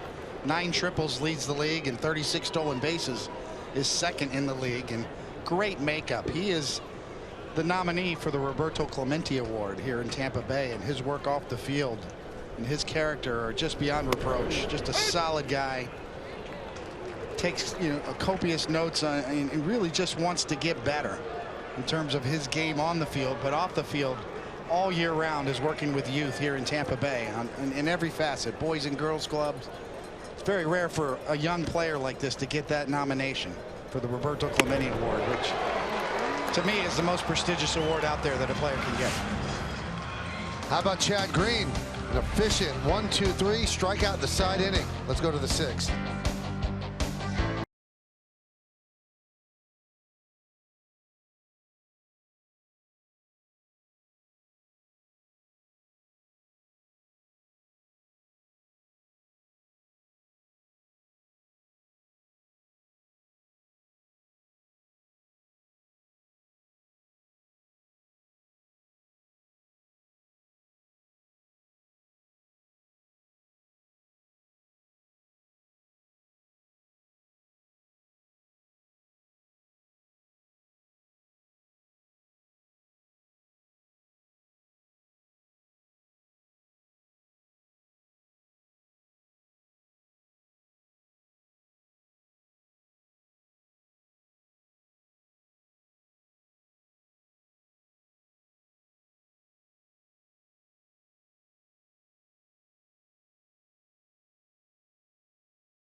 He left with a tight left hamstring. No more details aside from that, but obviously we'll have more on the post-game show, guys. Well, the Yankees have to hold their breath about that, as Voit swings at the first pitch and grounds it to third. Duffy, the long throw. Switch of the feet by Bowers to get Voit to start out the sixth.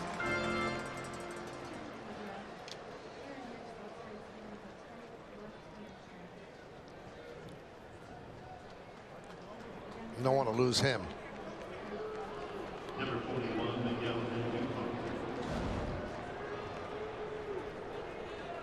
The clock is running out, and hamstrings we've seen can take a while depending on what a potential MRI might say. Hopefully he got out early enough and it's just precautionary. Now, when we showed you the replay of him crossing first, I mean, if it's a real bad one, they usually grab the leg right away and they come up limping, and he didn't seem like he did that. Maybe there was a small wince, but as David said, maybe they got it before it really tore. Here's another look.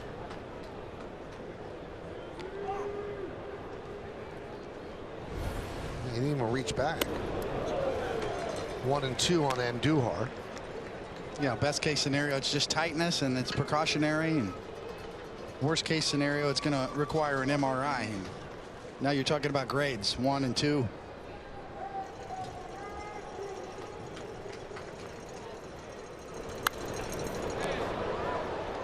It has not been a kind year when it comes to injuries for the Yankees. They have really been besieged, and important players too.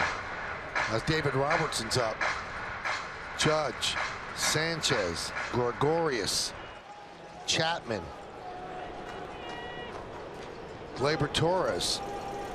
I mean, significant people out for significant amounts of time, and that's why when you look at the win total and there are 95 wins there, done a pretty good job plowing through. Yeah, I really think, you know, the moves that have been made to bolster the roster too. When you think about Andrew McCutchen and Jay Happ, the list goes on and on. That's some big contributions. And you know a name we always forget? Jordan Montgomery was supposed to be a big part of this team. And one of the best rookie pitchers last year in the big leagues was Jordan Montgomery. And there's Jordan.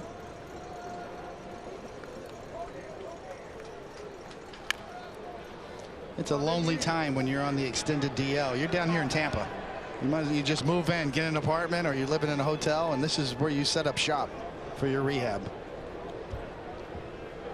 Yankees have a fantastic complex down here. Al Steinbrenner and the Steinbrenner family invested a lot in the facilities down here for that purpose, not only to develop minor leaguers, but to rehab major league players. Swing and a miss. And the Yankees have done that for a long time, and now most teams do it because they figure there's so much work for the athletic trainers to do. To have somebody who's on an extended DL stint, and then you have to use up the man hours of the trainers that you have, it's better to have them rehab off site. It's definitely more effective, but as from the player's perspective, right, as much as I like Tampa, this is not the place you want to be during the summer. And you don't want to be away from your teammates. It's a lonely existence down here because a lot of times there's only so much rehabbing you can do throughout the day, so there's a lot of dead time. I mean, can you imagine what poor Clint Frazier has gone through? And it wasn't an injury that you can ice. He's trying to get better from concussion syndromes, and you can only do so much work at the facility. Then you're sitting in a hotel waiting. The waiting game, definitely the hardest part.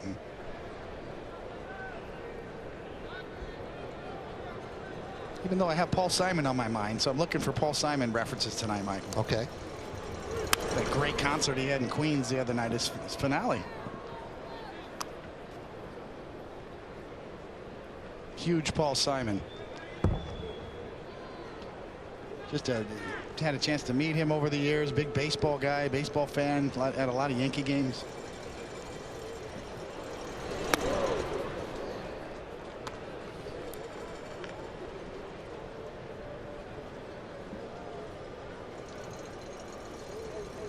He actually played catch on stage the other night.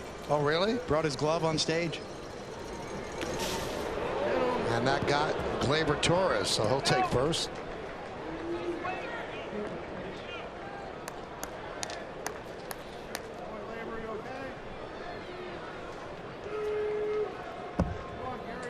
Number 24, Gary Sanchez.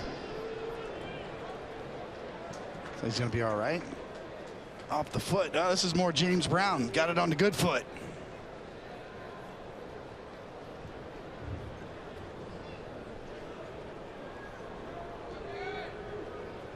Grazed by on the hop.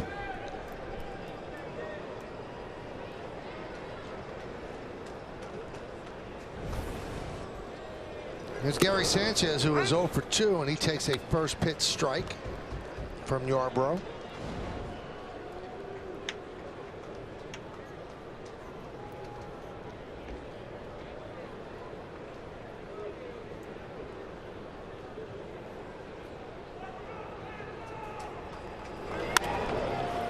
A's are in Seattle tonight for a 3-game set. Daniel Mengden against James Paxton. Paxton. I drive my producer nuts with that. James Paxton. And there's the wild card. 2-game lead in the loss column, essentially 3, because the Yankees hold the tiebreaker. Ground ball to short. They go the short way, and I'm not going to say anything, David, because I'm just going to let the sound of silence take us out.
Homegrown, the path to pinstripes, and see how the Rail Riders delivered some playoff excitement. Plus, watch top prospect Justice Sheffield get the call to the show.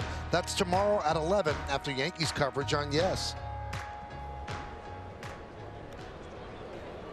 All right, so the Yankees go to the bullpen again. Chad Green, 3 up, 3 down, 3 strikeouts, and now on to David Robertson.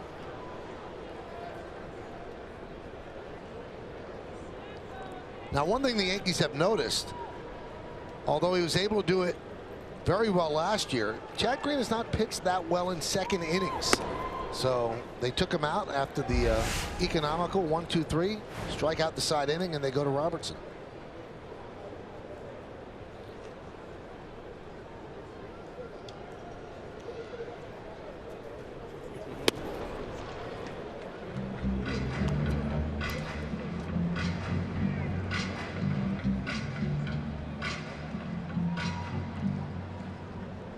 Yankees need to get 12 more outs out of their bullpen. How do they divvy it up? There's a strike. In the top of the order here at the bottom of the 6th for Robertson. Be interesting when he potentially would go to Chapman.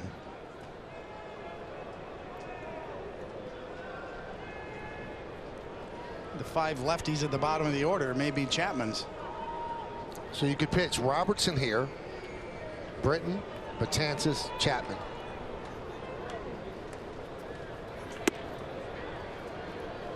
Two and two.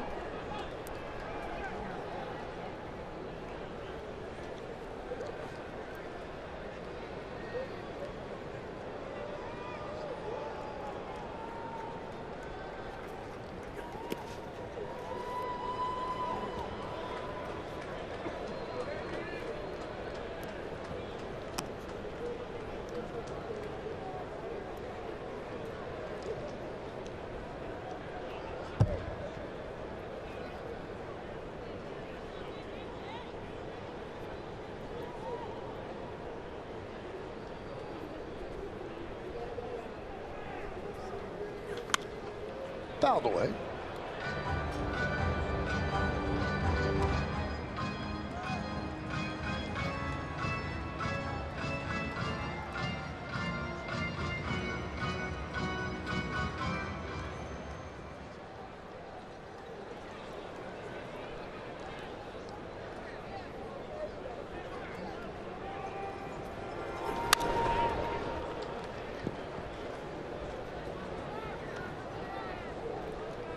Oh, Duffy's such a good hitter.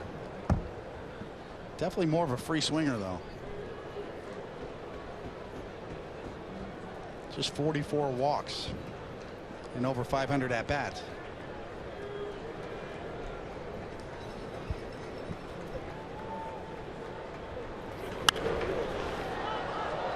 Well, this team has really been fluid, if you think about it. They have 87 wins, and only 3 players have been on the team the entire year.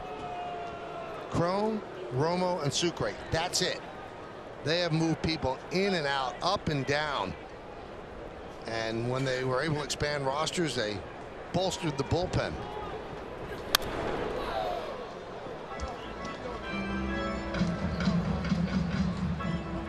And they've used 23 rookies as well.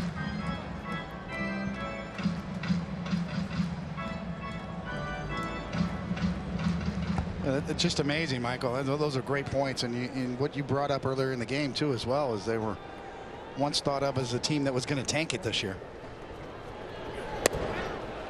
And a walk to Duffy.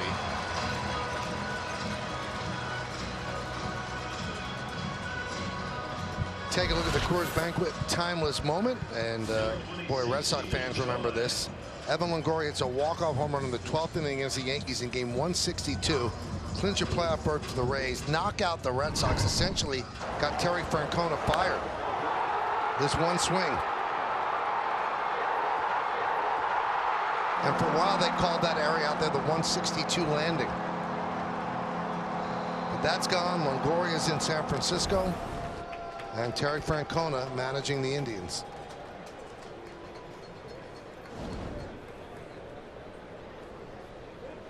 This guy's been a great story as well. Kind of recycled, and former Yankee at one point.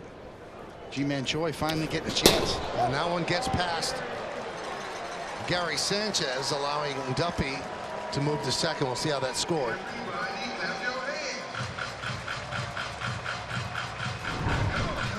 Another look. He's got to slide over and try to block it. It's going to be scored a wild pitch, but I'm sure Gary Sanchez will tell you after the game that that's something that he thinks he can get. You can see looking back door, turns it over, and just doesn't get the glove down. It goes right through the legs. It didn't even hit the dirt. It hit the dirt after it went past his glove, so it should be a pass ball, but they call it a wild pitch.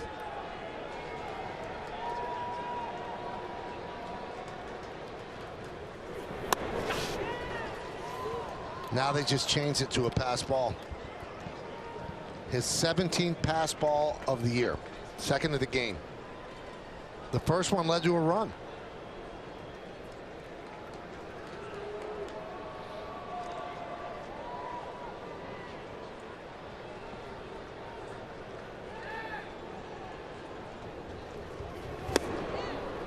Does it surprise you, David? Although we know his potential, I mean, his arrow is straight up when it comes to potential, but he has struggled catching the baseball that the Yankees have just stated unequivocally he is starting the wild card game. It does not surprise me. I think they still feel like he's a game changer. His ceiling is so high to be one of the best in the game. It'll be interesting to see if that holds true late in the game. If they have a lead in that wild card, would they potentially make a change? The late inning relievers for the Yankees are not the easiest guys to catch. Betances, Chapman, Britton is very difficult to catch. Even Robertson's got darting breaking stuff. That was a darting breaking ball that got underneath Sanchez there.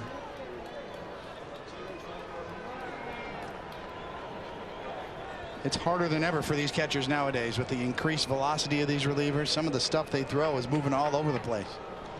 No excuse. It's just a higher degree of difficulty. Sanchez, no doubt, has to get better. He knows it. The Yankees know it. I mentioned before the cross-ups are inexcusable to me. That's communication. That's not skill. But undoubtedly, you're right, Michael. I mean, some of these pass balls he needs to improve on.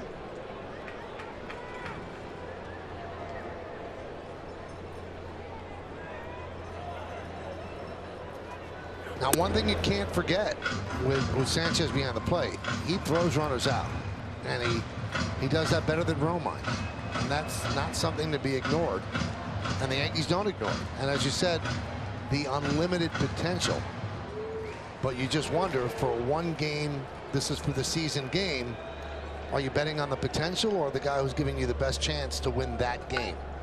It's a valid question. Grounded and grabbed by Andujar. There's one on to first, not in time.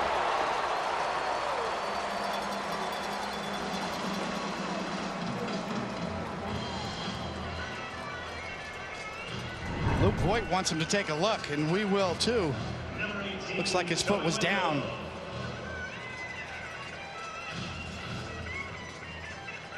Another look. Looks like he was in. He was safe. A great play by Andujar there. I didn't think there was any way the Yankees would have a chance to turn that. And they made it this close.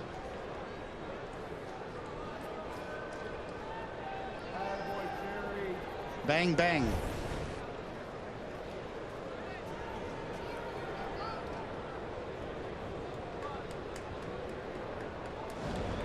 So the Rays threatening. Here's Joey Wendell. Only rookie hitting over 300.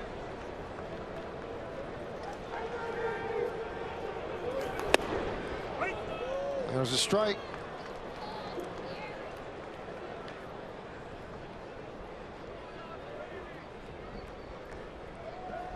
This was the sight for Sanchez, where the ball got away, and it looked as if he was jogging toward it, which he was, and then we found out later that he had re-injured his, I guess it was his groin, that he had been on the DL, and then he had to go back on the DL for a much longer time. And that was with Severino on the mound. Yeah, that was a really disappointing play after just coming off the DL to get re-injured that quickly. 1-1. 1-2.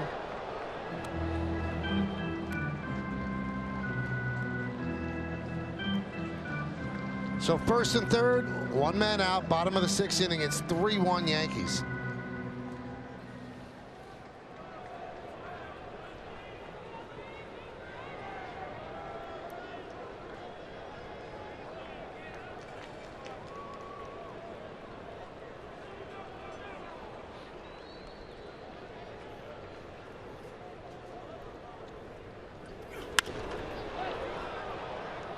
Still 1-2.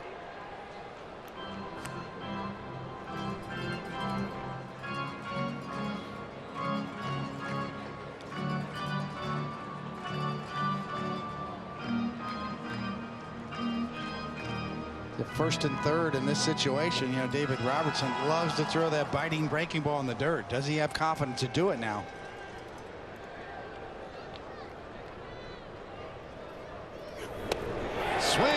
miss. 2 away.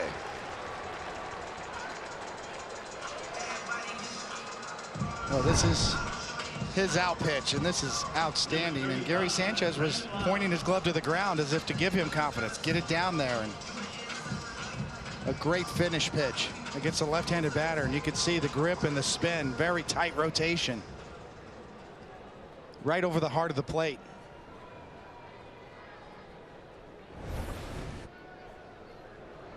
Here's Lau against Robertson. Shift is on, 3 infielders on the right side.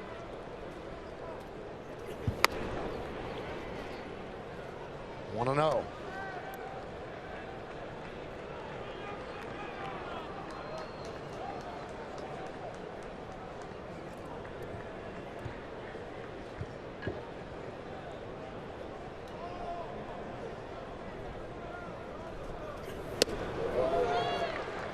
One and 1.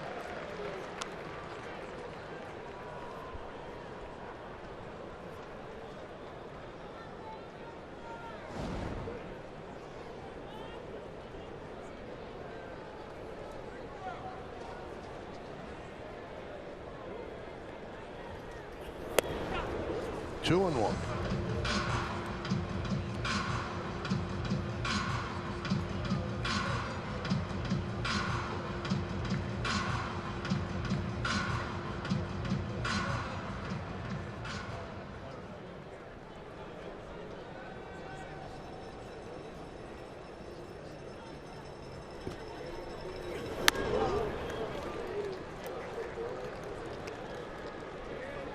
Three and 1 on Lau. It's been that kind of an inning so far for David. One good one, one kind of hanger. He's had trouble locking it in.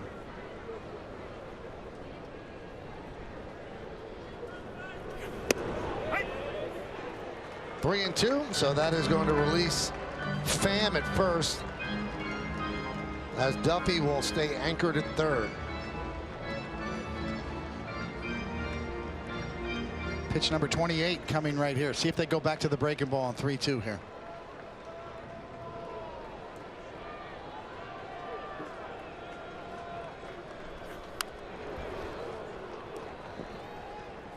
They do, and it's up a bit.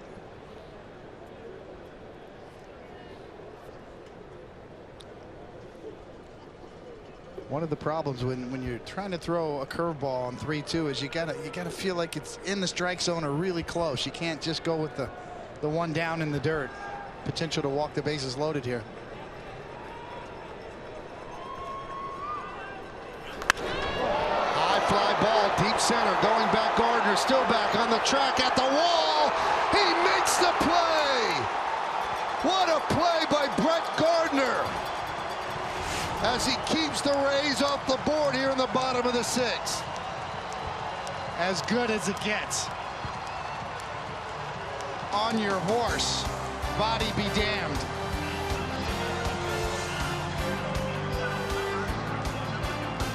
Probably saved 2 runs.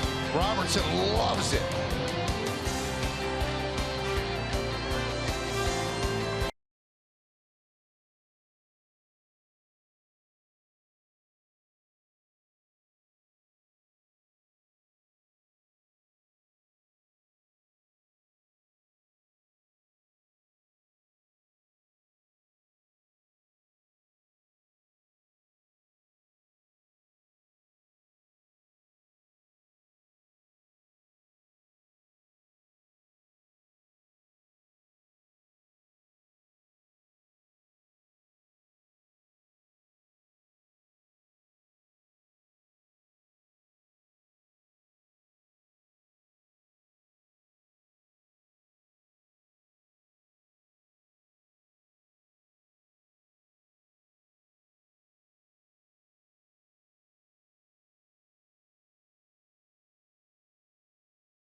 Brett Gardner shows you once again why he's the best center fielder that doesn't really play center field anymore, but he did there, and that is as good as any center fielder can do right there. And once again, without regard for his body, actually bangs his head a little bit against the chicken coop out there.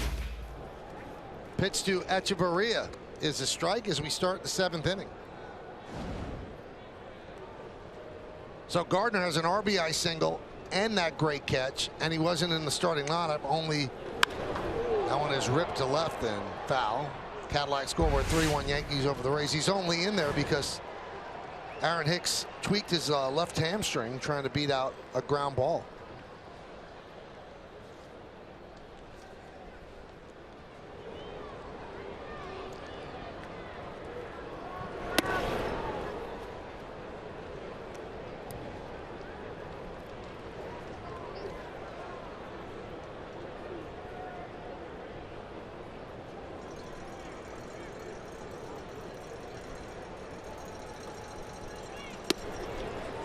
Swing and a miss. Now, David, you have felt this elation. Take us through what Robertson's feeling. Right there, you know. Oh no. That's gone. That's gone. I just gave up the lead. Reprieve. I'm saved. Can't believe it. Now there's some concern if Gardner's okay, but what a play. There's McCutchen.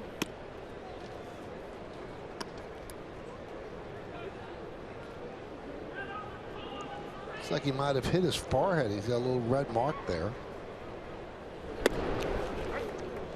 It's okay. Bald is beautiful.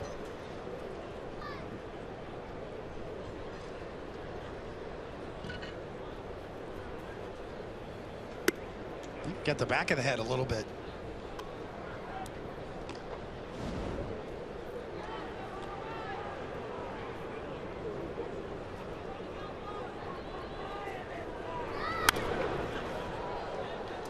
He was showing Steve Donahue the, kind of the back of his head in between innings.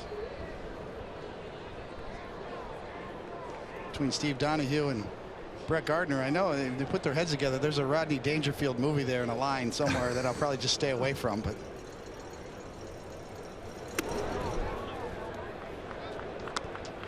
3-2, and this is the 4th at bat and the 4th 3-2 count. That's why McCutchen's been such a good leadoff hitter.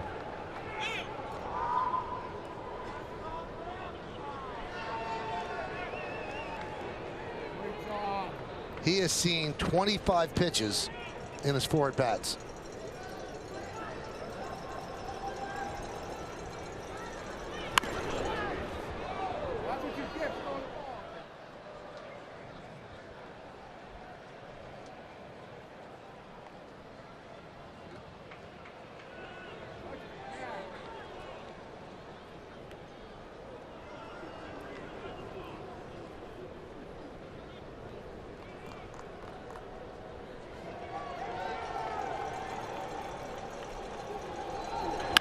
Grounded and past Duffy.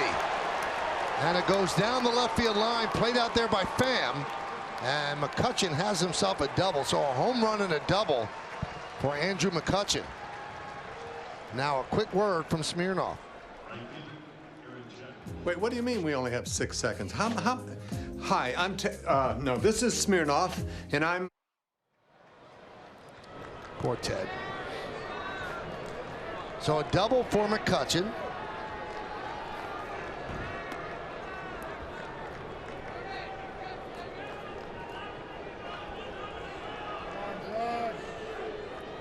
Aaron Judge 0 for 1. You see the 2 walks in there. Looked a lot better in BP today, Michael. He's starting to kind of zone in a little bit. When he first came back, I kind of thought he was favoring his wrist still a little bit, and normally so. Kind of letting his right hand come off the bat a little soon, but today in BP he was holding on and really driving the ball well. So every day you see a little bit of improvement, a little more range of motion, a little more strength back in that wrist.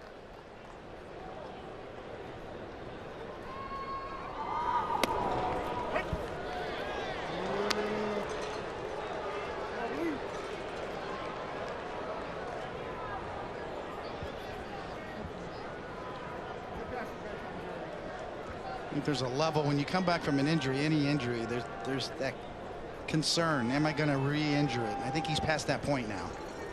It's just about pain management and getting the strength back now.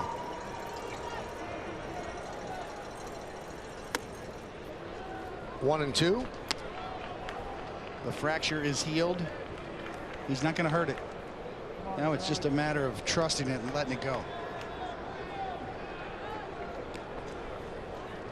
Still looking for that first home run since he's come off the DL.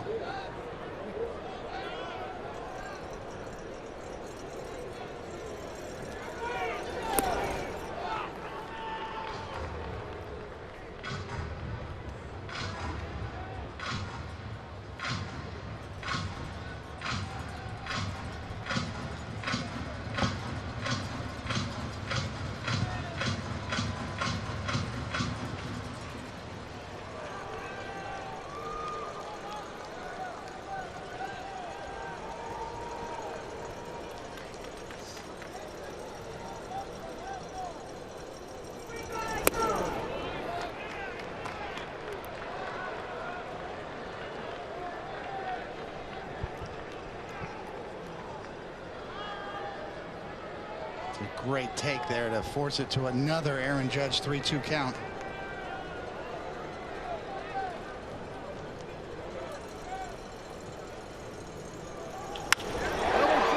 That one's driven into left center field and is going to be a base hit. Cut off in the gap by Smith. A run will score. Judge has himself an RBI double, and it's 4-1 Yanks.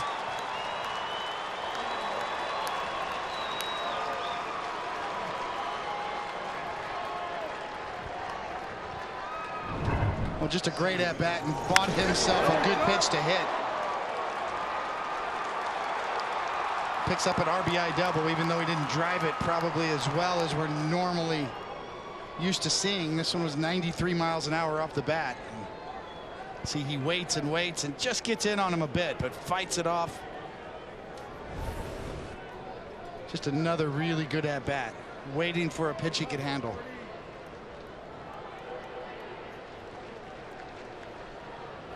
So here's Gardner. Tries to bunt. 0-1.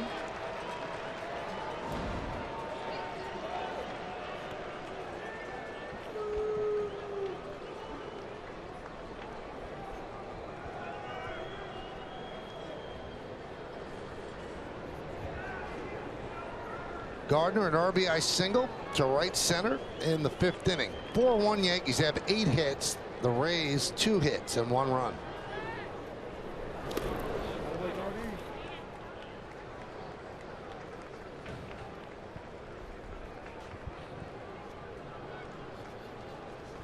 Just when you think that Brett Gardner's significance to this team has diminished a bit, Andrew McCutchen taking over in left field. Gardner comes in and puts his imprint on this game defensively already. Now potentially more, depending on Aaron Hicks's injury situation with his hamstring. That injury is the reason Gardner was put into this game, but immediately just a gold glove play in center field.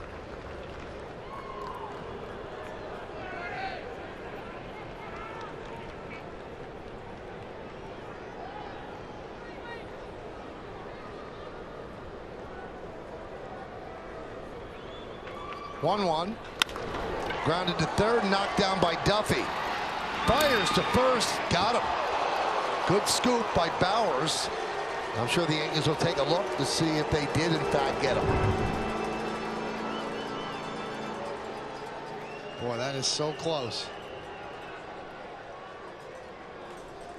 I think he got him on the scoop.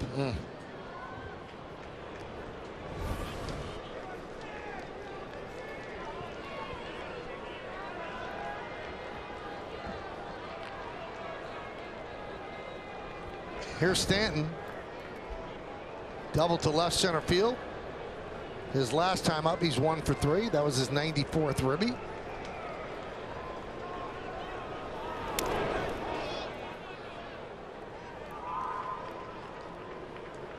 And Shufo's really battling behind the plate. It's going to take some time. This one hurt. See, it looks like he got crossed up. That got him in the bare hand on the right, on the throwing hand. He got no leather on that at all. Looked like a cross-up.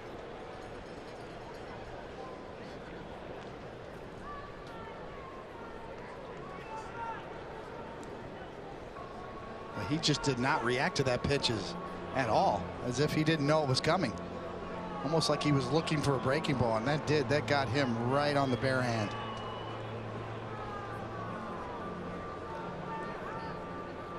Well, Kevin Cash has certainly been there. Another look. You see how late he is to react, and wow.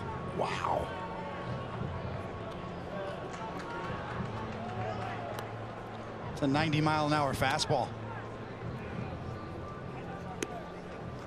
2 years running, he was the Defensive Player of the Year in the Rays minor league system.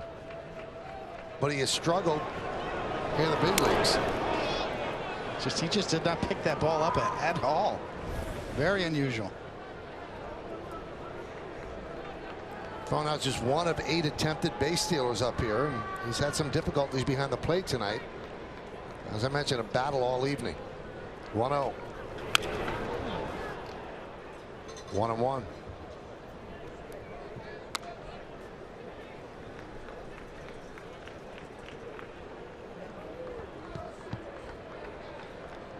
Now Chapman's up to pitch the 7th. Got those lefties coming up. But you could have gone with Britton as well. Ground ball up the middle. And that'll do it in the 7th. The 1 run, 2 hits, and 1 man left at the end of 6 1/2, 7th inning stretch. Yankees up 4-1.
Nissan dealer 4-8-1 for the Yanks, 1-2-0 Tampa Bay. Holder, the opener. Diego Castillo, the opener for the Rays. McCutchen, a solo home run. Stanton and Judge each with RBI doubles. The other run scored on an RBI single by Gardner. So it is Chapman.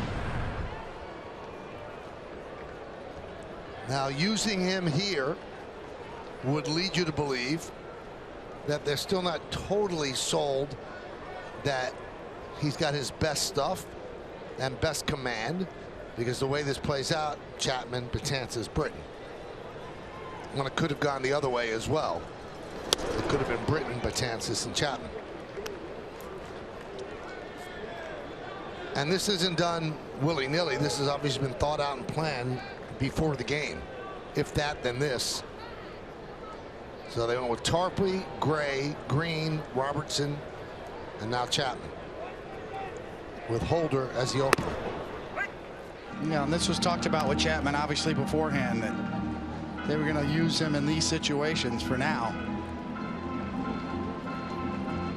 But it does give Aaron Boone the chance to bounce lefty, righty, lefty, and probably Dellin for the 8th and Britton for the 9th because of the lineup construct of the Rays tonight.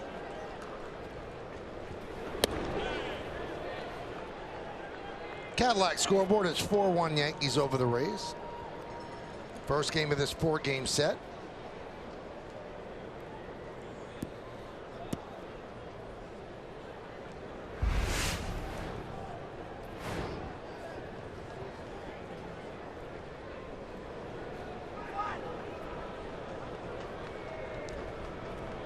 And the pitch.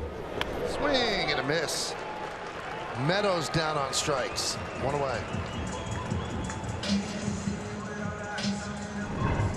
A good looking slider down and away to put away a hitter. Struck him out. Goodbye Rosie, Queen of Corona right here, Michael.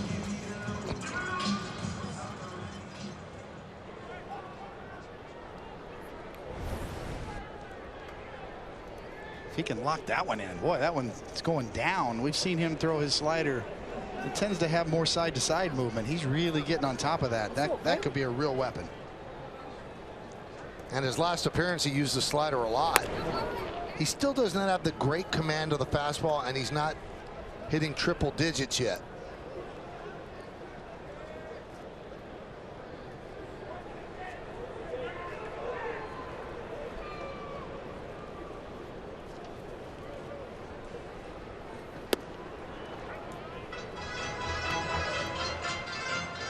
Nick Schufo is due up, but Willie Adames is on deck to pinch hit. This could be a righty-lefty thing. Also could be that Schufo's feeling that fastball he took off his bare hand.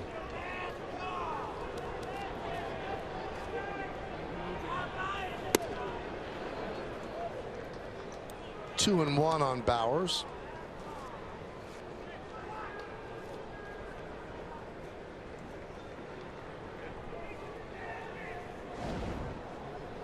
Kind of amazing. We're talking about Chapman throwing 97 being, you know, a little short with his fastball. And there's his most effective pitch so far since coming back. 2-2.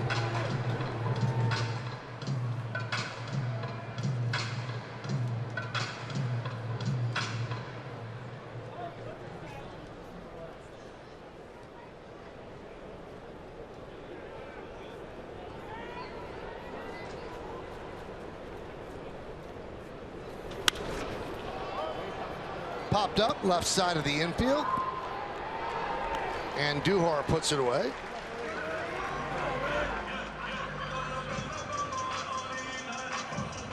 So 2 down, and that brings up Adames. He's missed the last couple of games with flu-like symptoms, so he's finally through that. He's having a nice year. And it's been his effectiveness that allowed them to trade away Adeiny Echeverria. He's been a top prospect for a while in the Rays system. They got him in a trade at a young age. Really starting to pay dividends this year.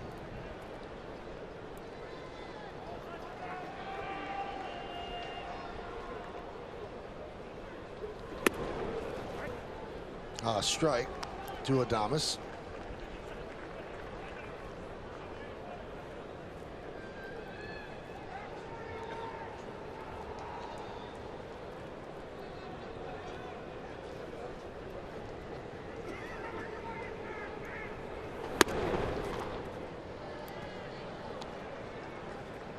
Have to go all the way back, Michael, to July 31st, 2014. Adames was part of the original 3-team trade that sent David Price to Detroit.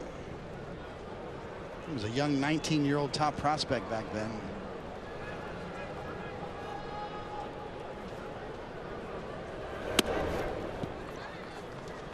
Two and one on Adames.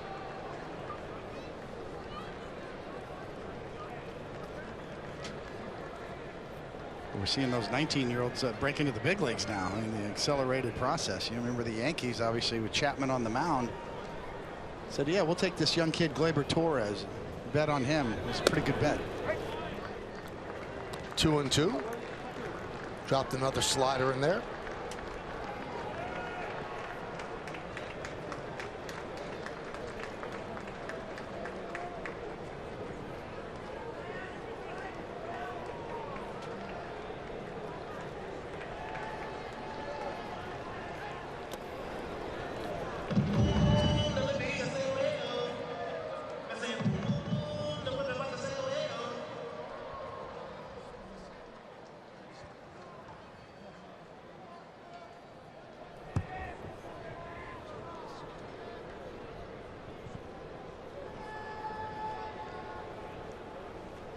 Three-two.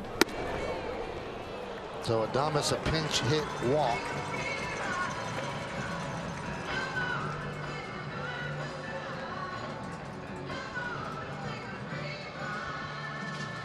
Senior fielder, Malik Smith.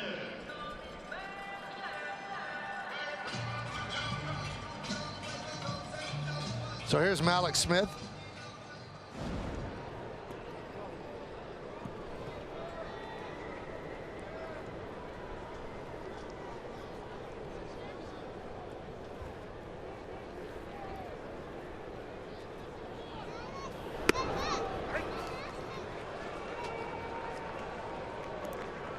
It's been right where Chapman's been this whole inning, about 96, a couple of 97s.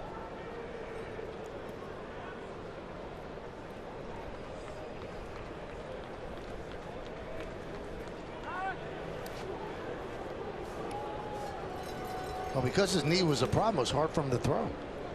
Hard for him to throw, but the fact that his velocity is down a little bit also affects his slider, which allows for a little bit more movement. If you're not overthrowing your slider, it tends to drop a little bit more. If he's getting on top of it, it actually has made his slider more effective.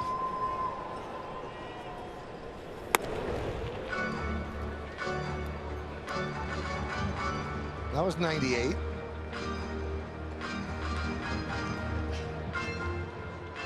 Now he probably feels a little bit out there alone because it's hard to find the velocity in this ballpark on all the scoreboards. At Yankee Stadium, he knows exactly where it is.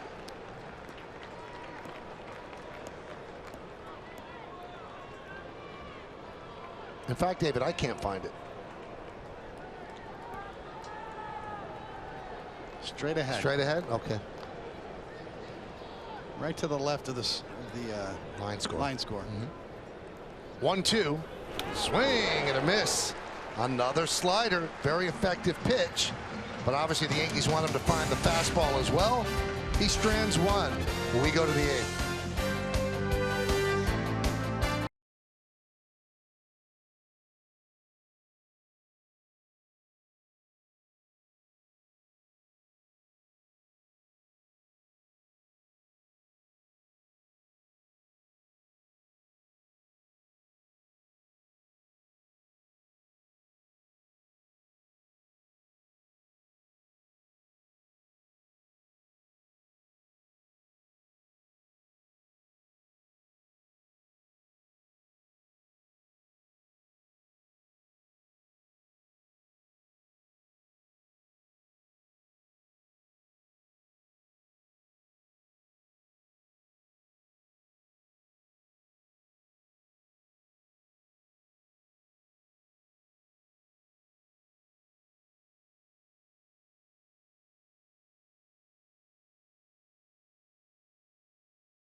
Right here at the Trop. Start your game day at 6 with Audi batting practice today in the Chevy Yankees pregame. Then we're back with a call right here on Yes and streaming on Fox Sports Go.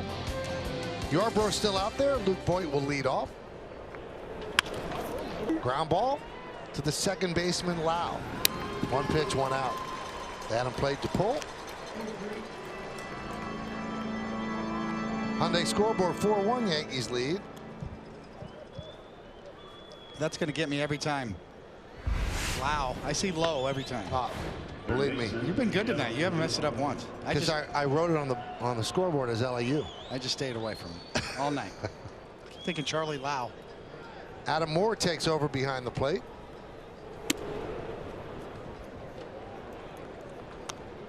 I mean, LOWE was Derek Lowe, not Derek Lau, but you pronounce the name the way they want it pronounced. And Duhar is a double away from tying the great Joe DiMaggio for most doubles in a season by a Yankee rookie.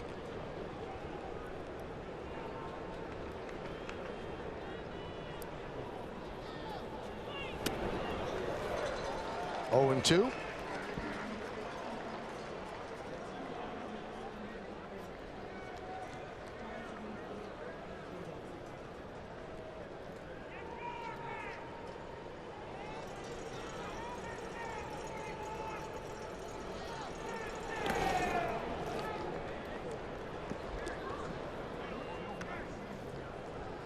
This is from StatCast AI, powered by AWS. This is the spray chart for Andujar. So it's not 3 infielders on the left side, but he does pull most of the baseball, go up the middle. 3 and 2.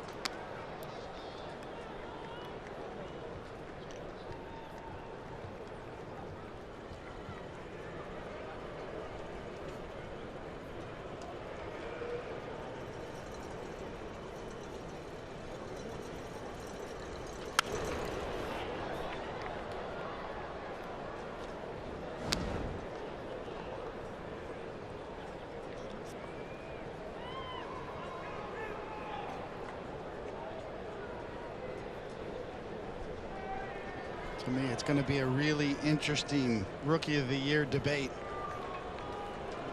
And Duhar right front and center of that debate, along with Shohei Ohtani in Anaheim. Grounded to third. Duffy just gets the hustling Andujar for the second out. Obviously, Gleyber Torres will be in that debate as well. And another look, yes, he's out.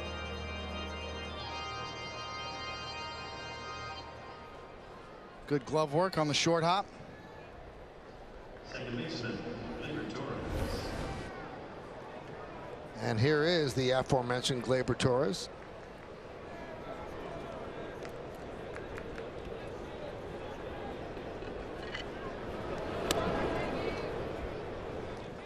The Rays rookie Joey Wendell's going to get a few votes as well. I don't think he's going to win, but he will get a few votes.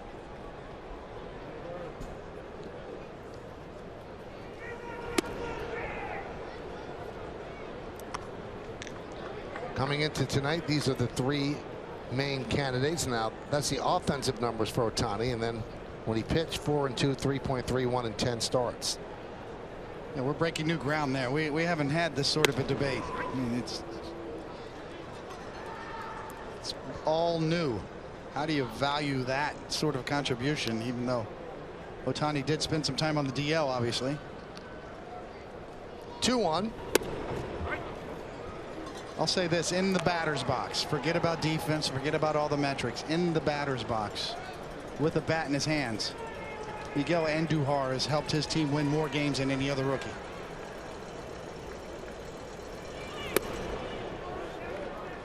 I mean, he really saved the Yankees. Where would they be without his contributions this year? Been there all year long, really, except from the start when he didn't make the team out of spring training. But since he's been here in the middle of April.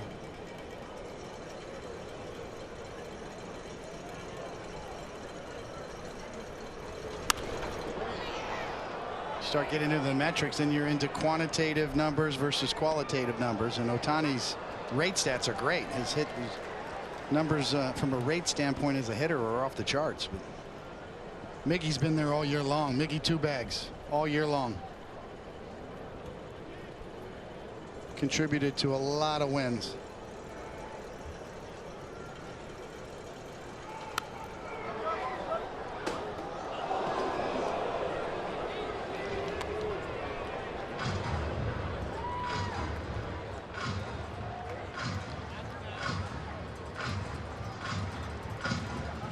I mean, coming out of spring training, the Yankees third baseman was Brendan Drury. I mean, that's who they made the trade to get. He was going to play third base for a long time for them. Short of the bat came off and a foul ball.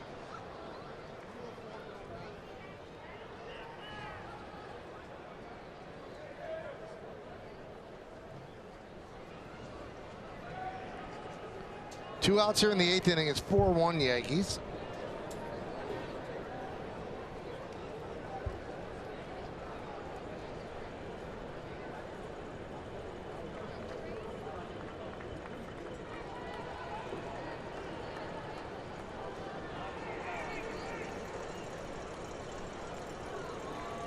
And the pitch. Torres works a walk, so he's on base for the 3rd time. He's singled, hit by a pitch, and now a walk. And that brings up Gary Sanchez.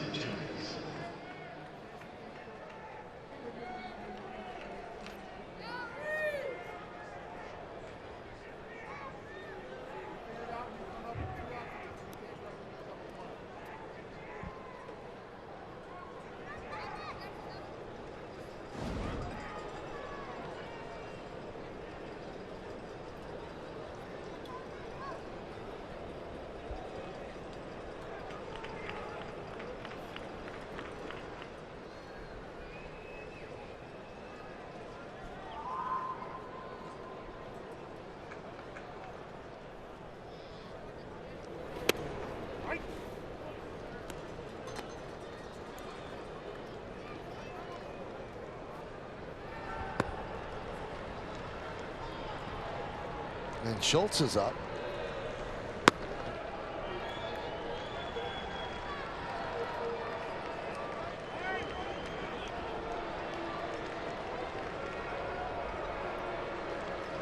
So Castillo with 2 innings, Wood with 1, and this is about to be the 88th pitch by Yarbrough.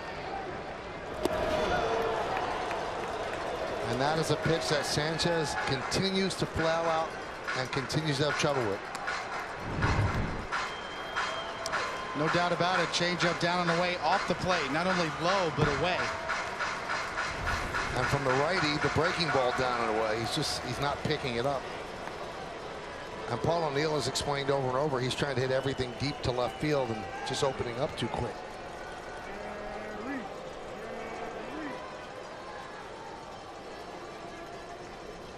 Runner goes, swing and a miss. Sanchez down on strike, so he is 0 for 4. No runs, no hits, no errors, and 1 man left. We go to the bottom of the 8th. Betances time.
United Bank. If your checking account isn't performing, put it on waivers.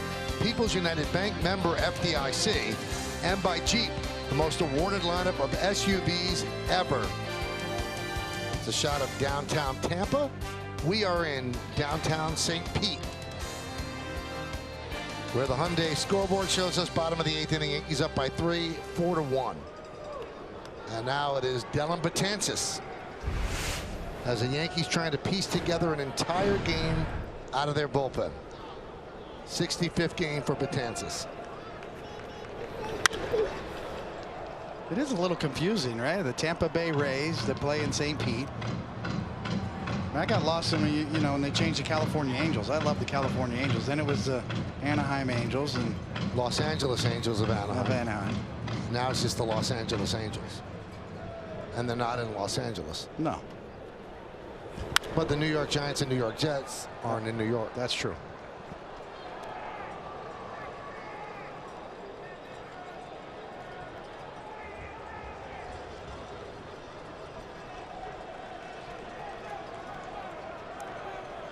So 0-2 on Matt Duffy.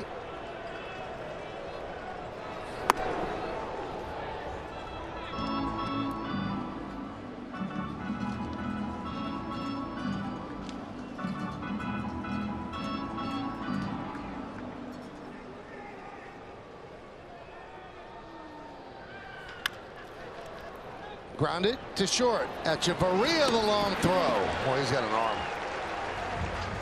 Now a quick word from Spectrum.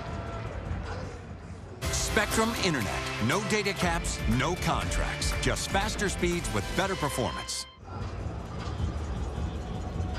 So Echeverria guns down Duffy, and that brings up Choi. Coming into tonight, last 33 games, he's a 300 hitter, 7 homers and 20 ribbies. He's 0 for 1 with 2 walks today. Big cut by Choi. And one of the greatest home run celebrations you'll ever see that he had here at a walk-off. It's good to see him get some at-bats finally. Popped up.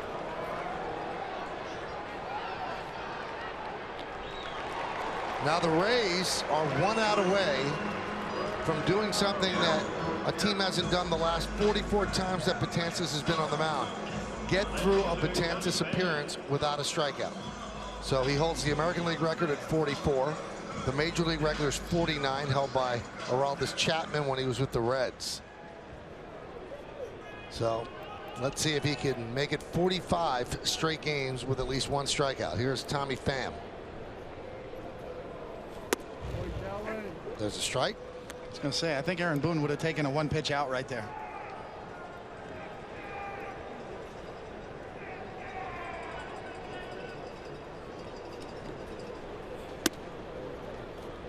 One and one.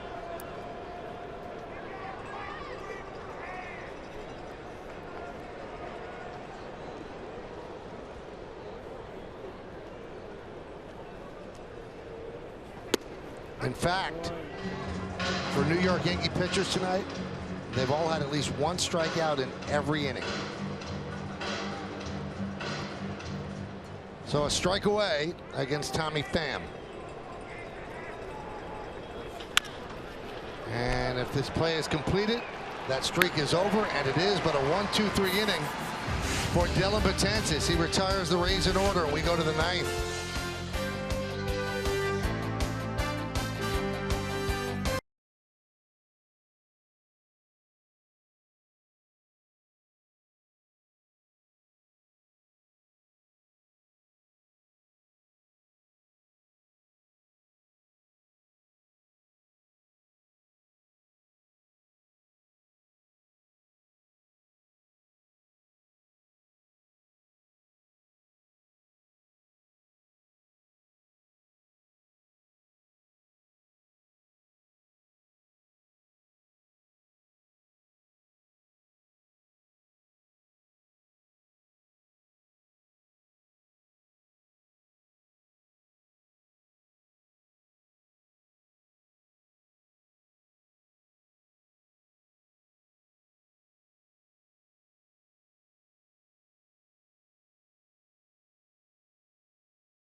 Brought to you by T-Mobile.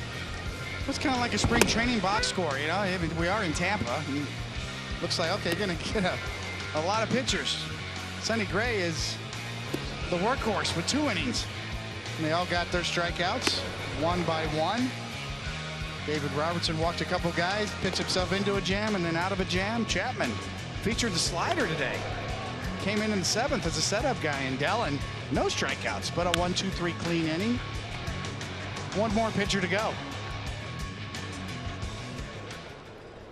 And a change for the Rays as Jamie Schultz comes in, his 21st game. Ryan Yarborough's night is over. Echeverria takes outside. The Yankees are 1 home run away in this spot in the order from making Major League history. They've had at least 20 home runs out of every spot in the lineup, except for the number 9 spot, which has 19 home runs.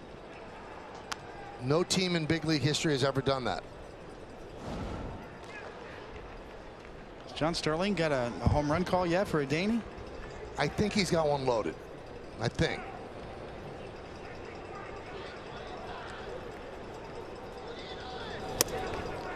Because when he hit his first home run, John didn't have it. He didn't have one, no, right? He did not have one. It's very unusual for John.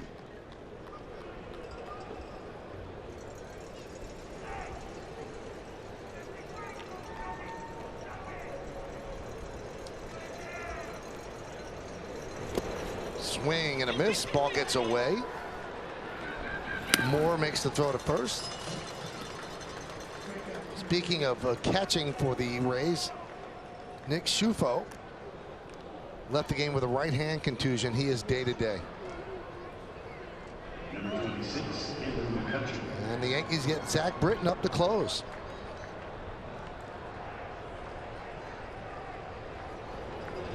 Aaron Boone was asked today, David, would he consider bullpenning the wild card game? And he said no.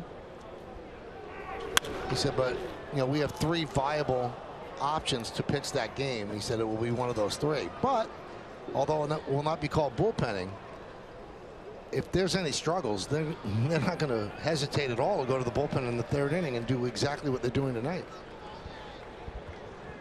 We saw it last year.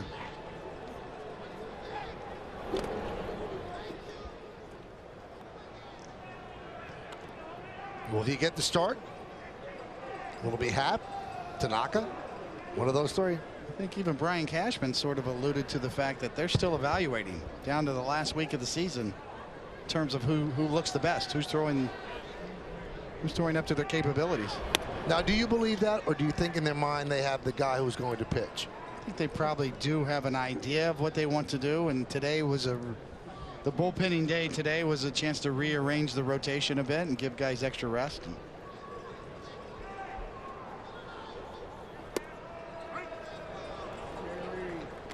And Boone was very forthright yesterday. He said getting home field is more important than saving a guy to pitch the wild card. He said if I have to pitch somebody to get home field, I'm going to do that, he said.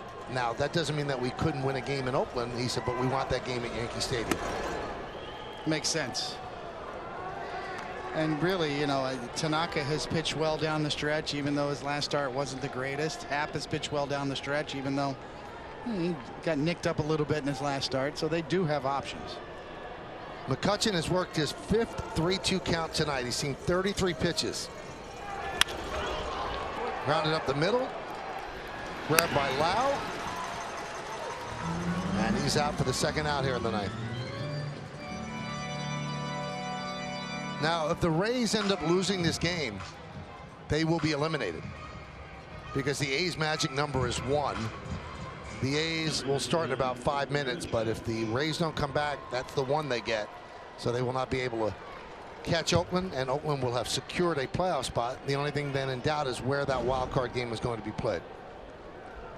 Here's Aaron Judge. He's walked twice and doubled and drove in a run. Also scored a run. Schultz deals, swing and a miss.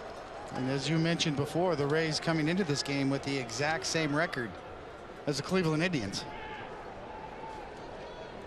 who've already clinched the Central Division.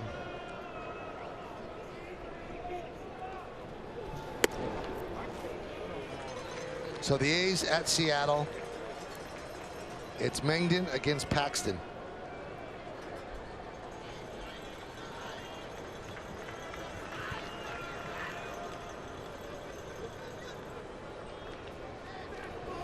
Swing and a miss. Strong inning for Schultz as he retires the Yankees in order 1, 2, 3. Time for Zach Britton.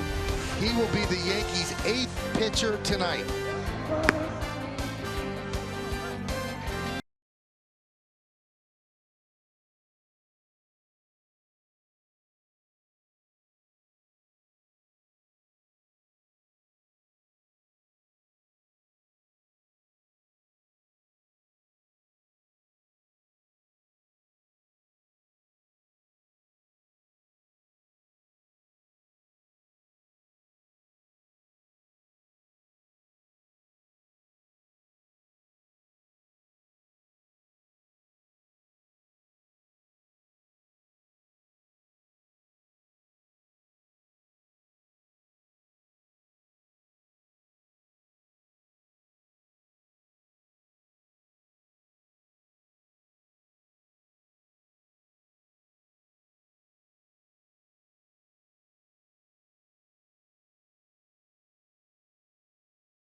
Postgame as Bob and Jack bring you highlights, analysis, and a look at scores and standings from around the league. Also, Meredith Moragovitz gets the clubhouse reaction, and you can hear from Aaron Boone on the Manager's Report. It's all right here on Yes.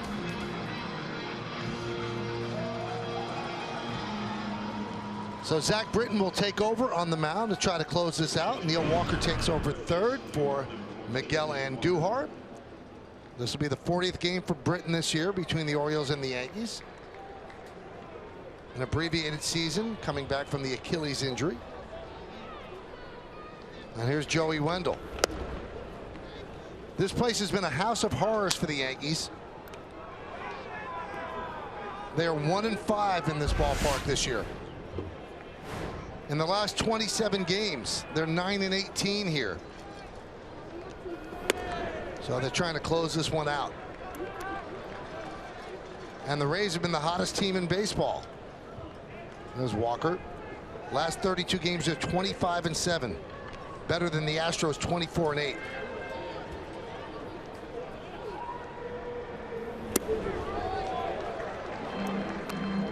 One and two.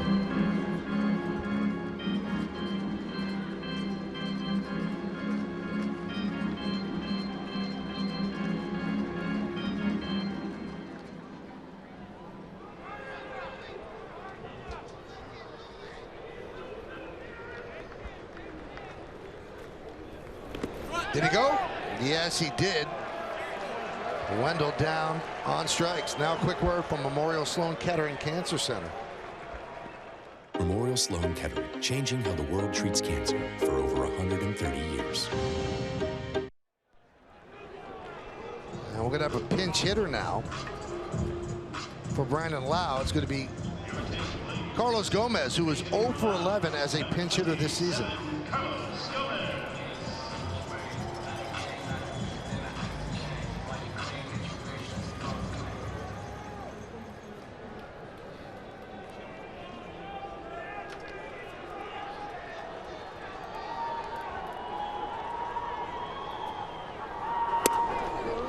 There's a strike. David, does it seem to you that Britton's all the way back? Well, he's looking much better, much more comfortable.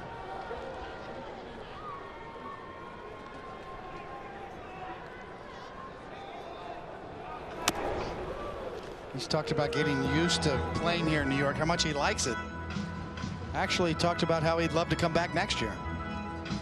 So the comfort level was there, and Domingo Germán just getting some work in.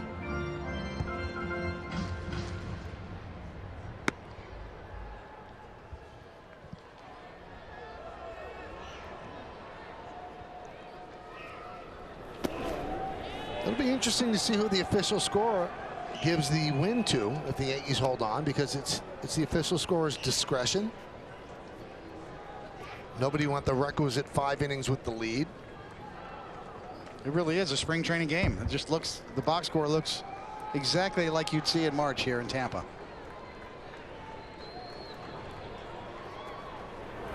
Swing and a miss. Gomez down on strikes, and the Yankees are in out away.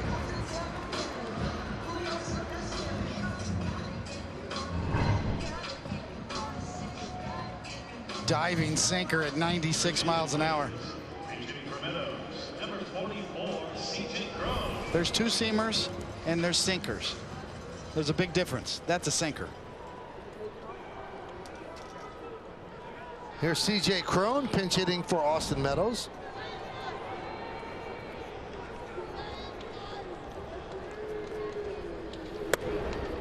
And a strike from Britton, working quickly, throwing strikes.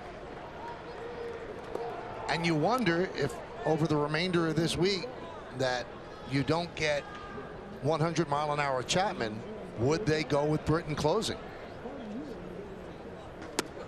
Now the Rays are down to their final strike. Slider Chapman looked pretty good in the 7th inning.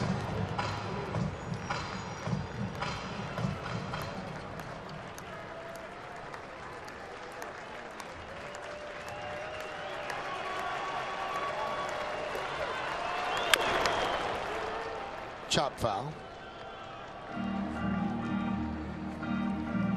One thing that's so good about Britton's stuff is late in the games is it's very hard to elevate.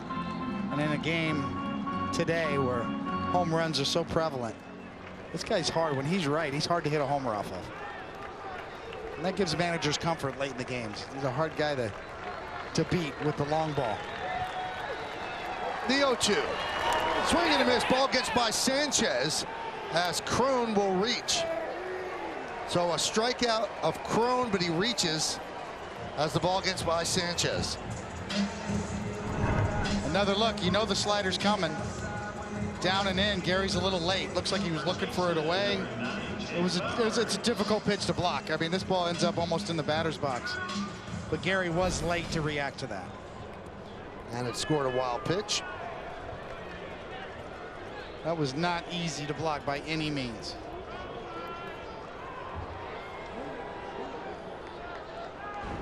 Well, Britton has an opportunity for a 4-strikeout 9th inning.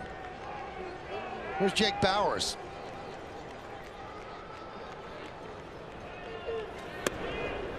And a strike.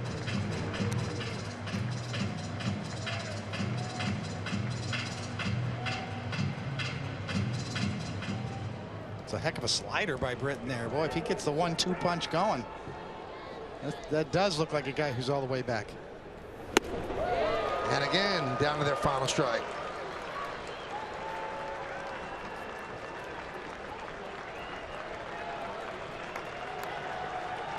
The Rays have 2 hits tonight, both of them off of Sonny Gray in his 2 innings of work. The Yankee relievers have been perfect, not allowing a hit. The 0-2. Fouled away.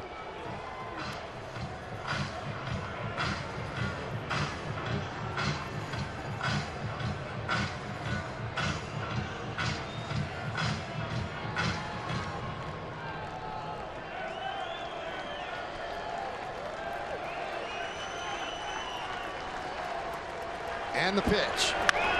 Popped up. This should do it. Walker is there.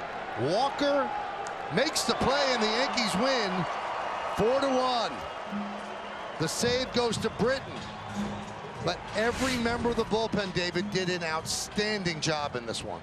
They did, without a doubt. Jonathan Holder pitched out of a jam in the first, and that was as big as any inning of the game.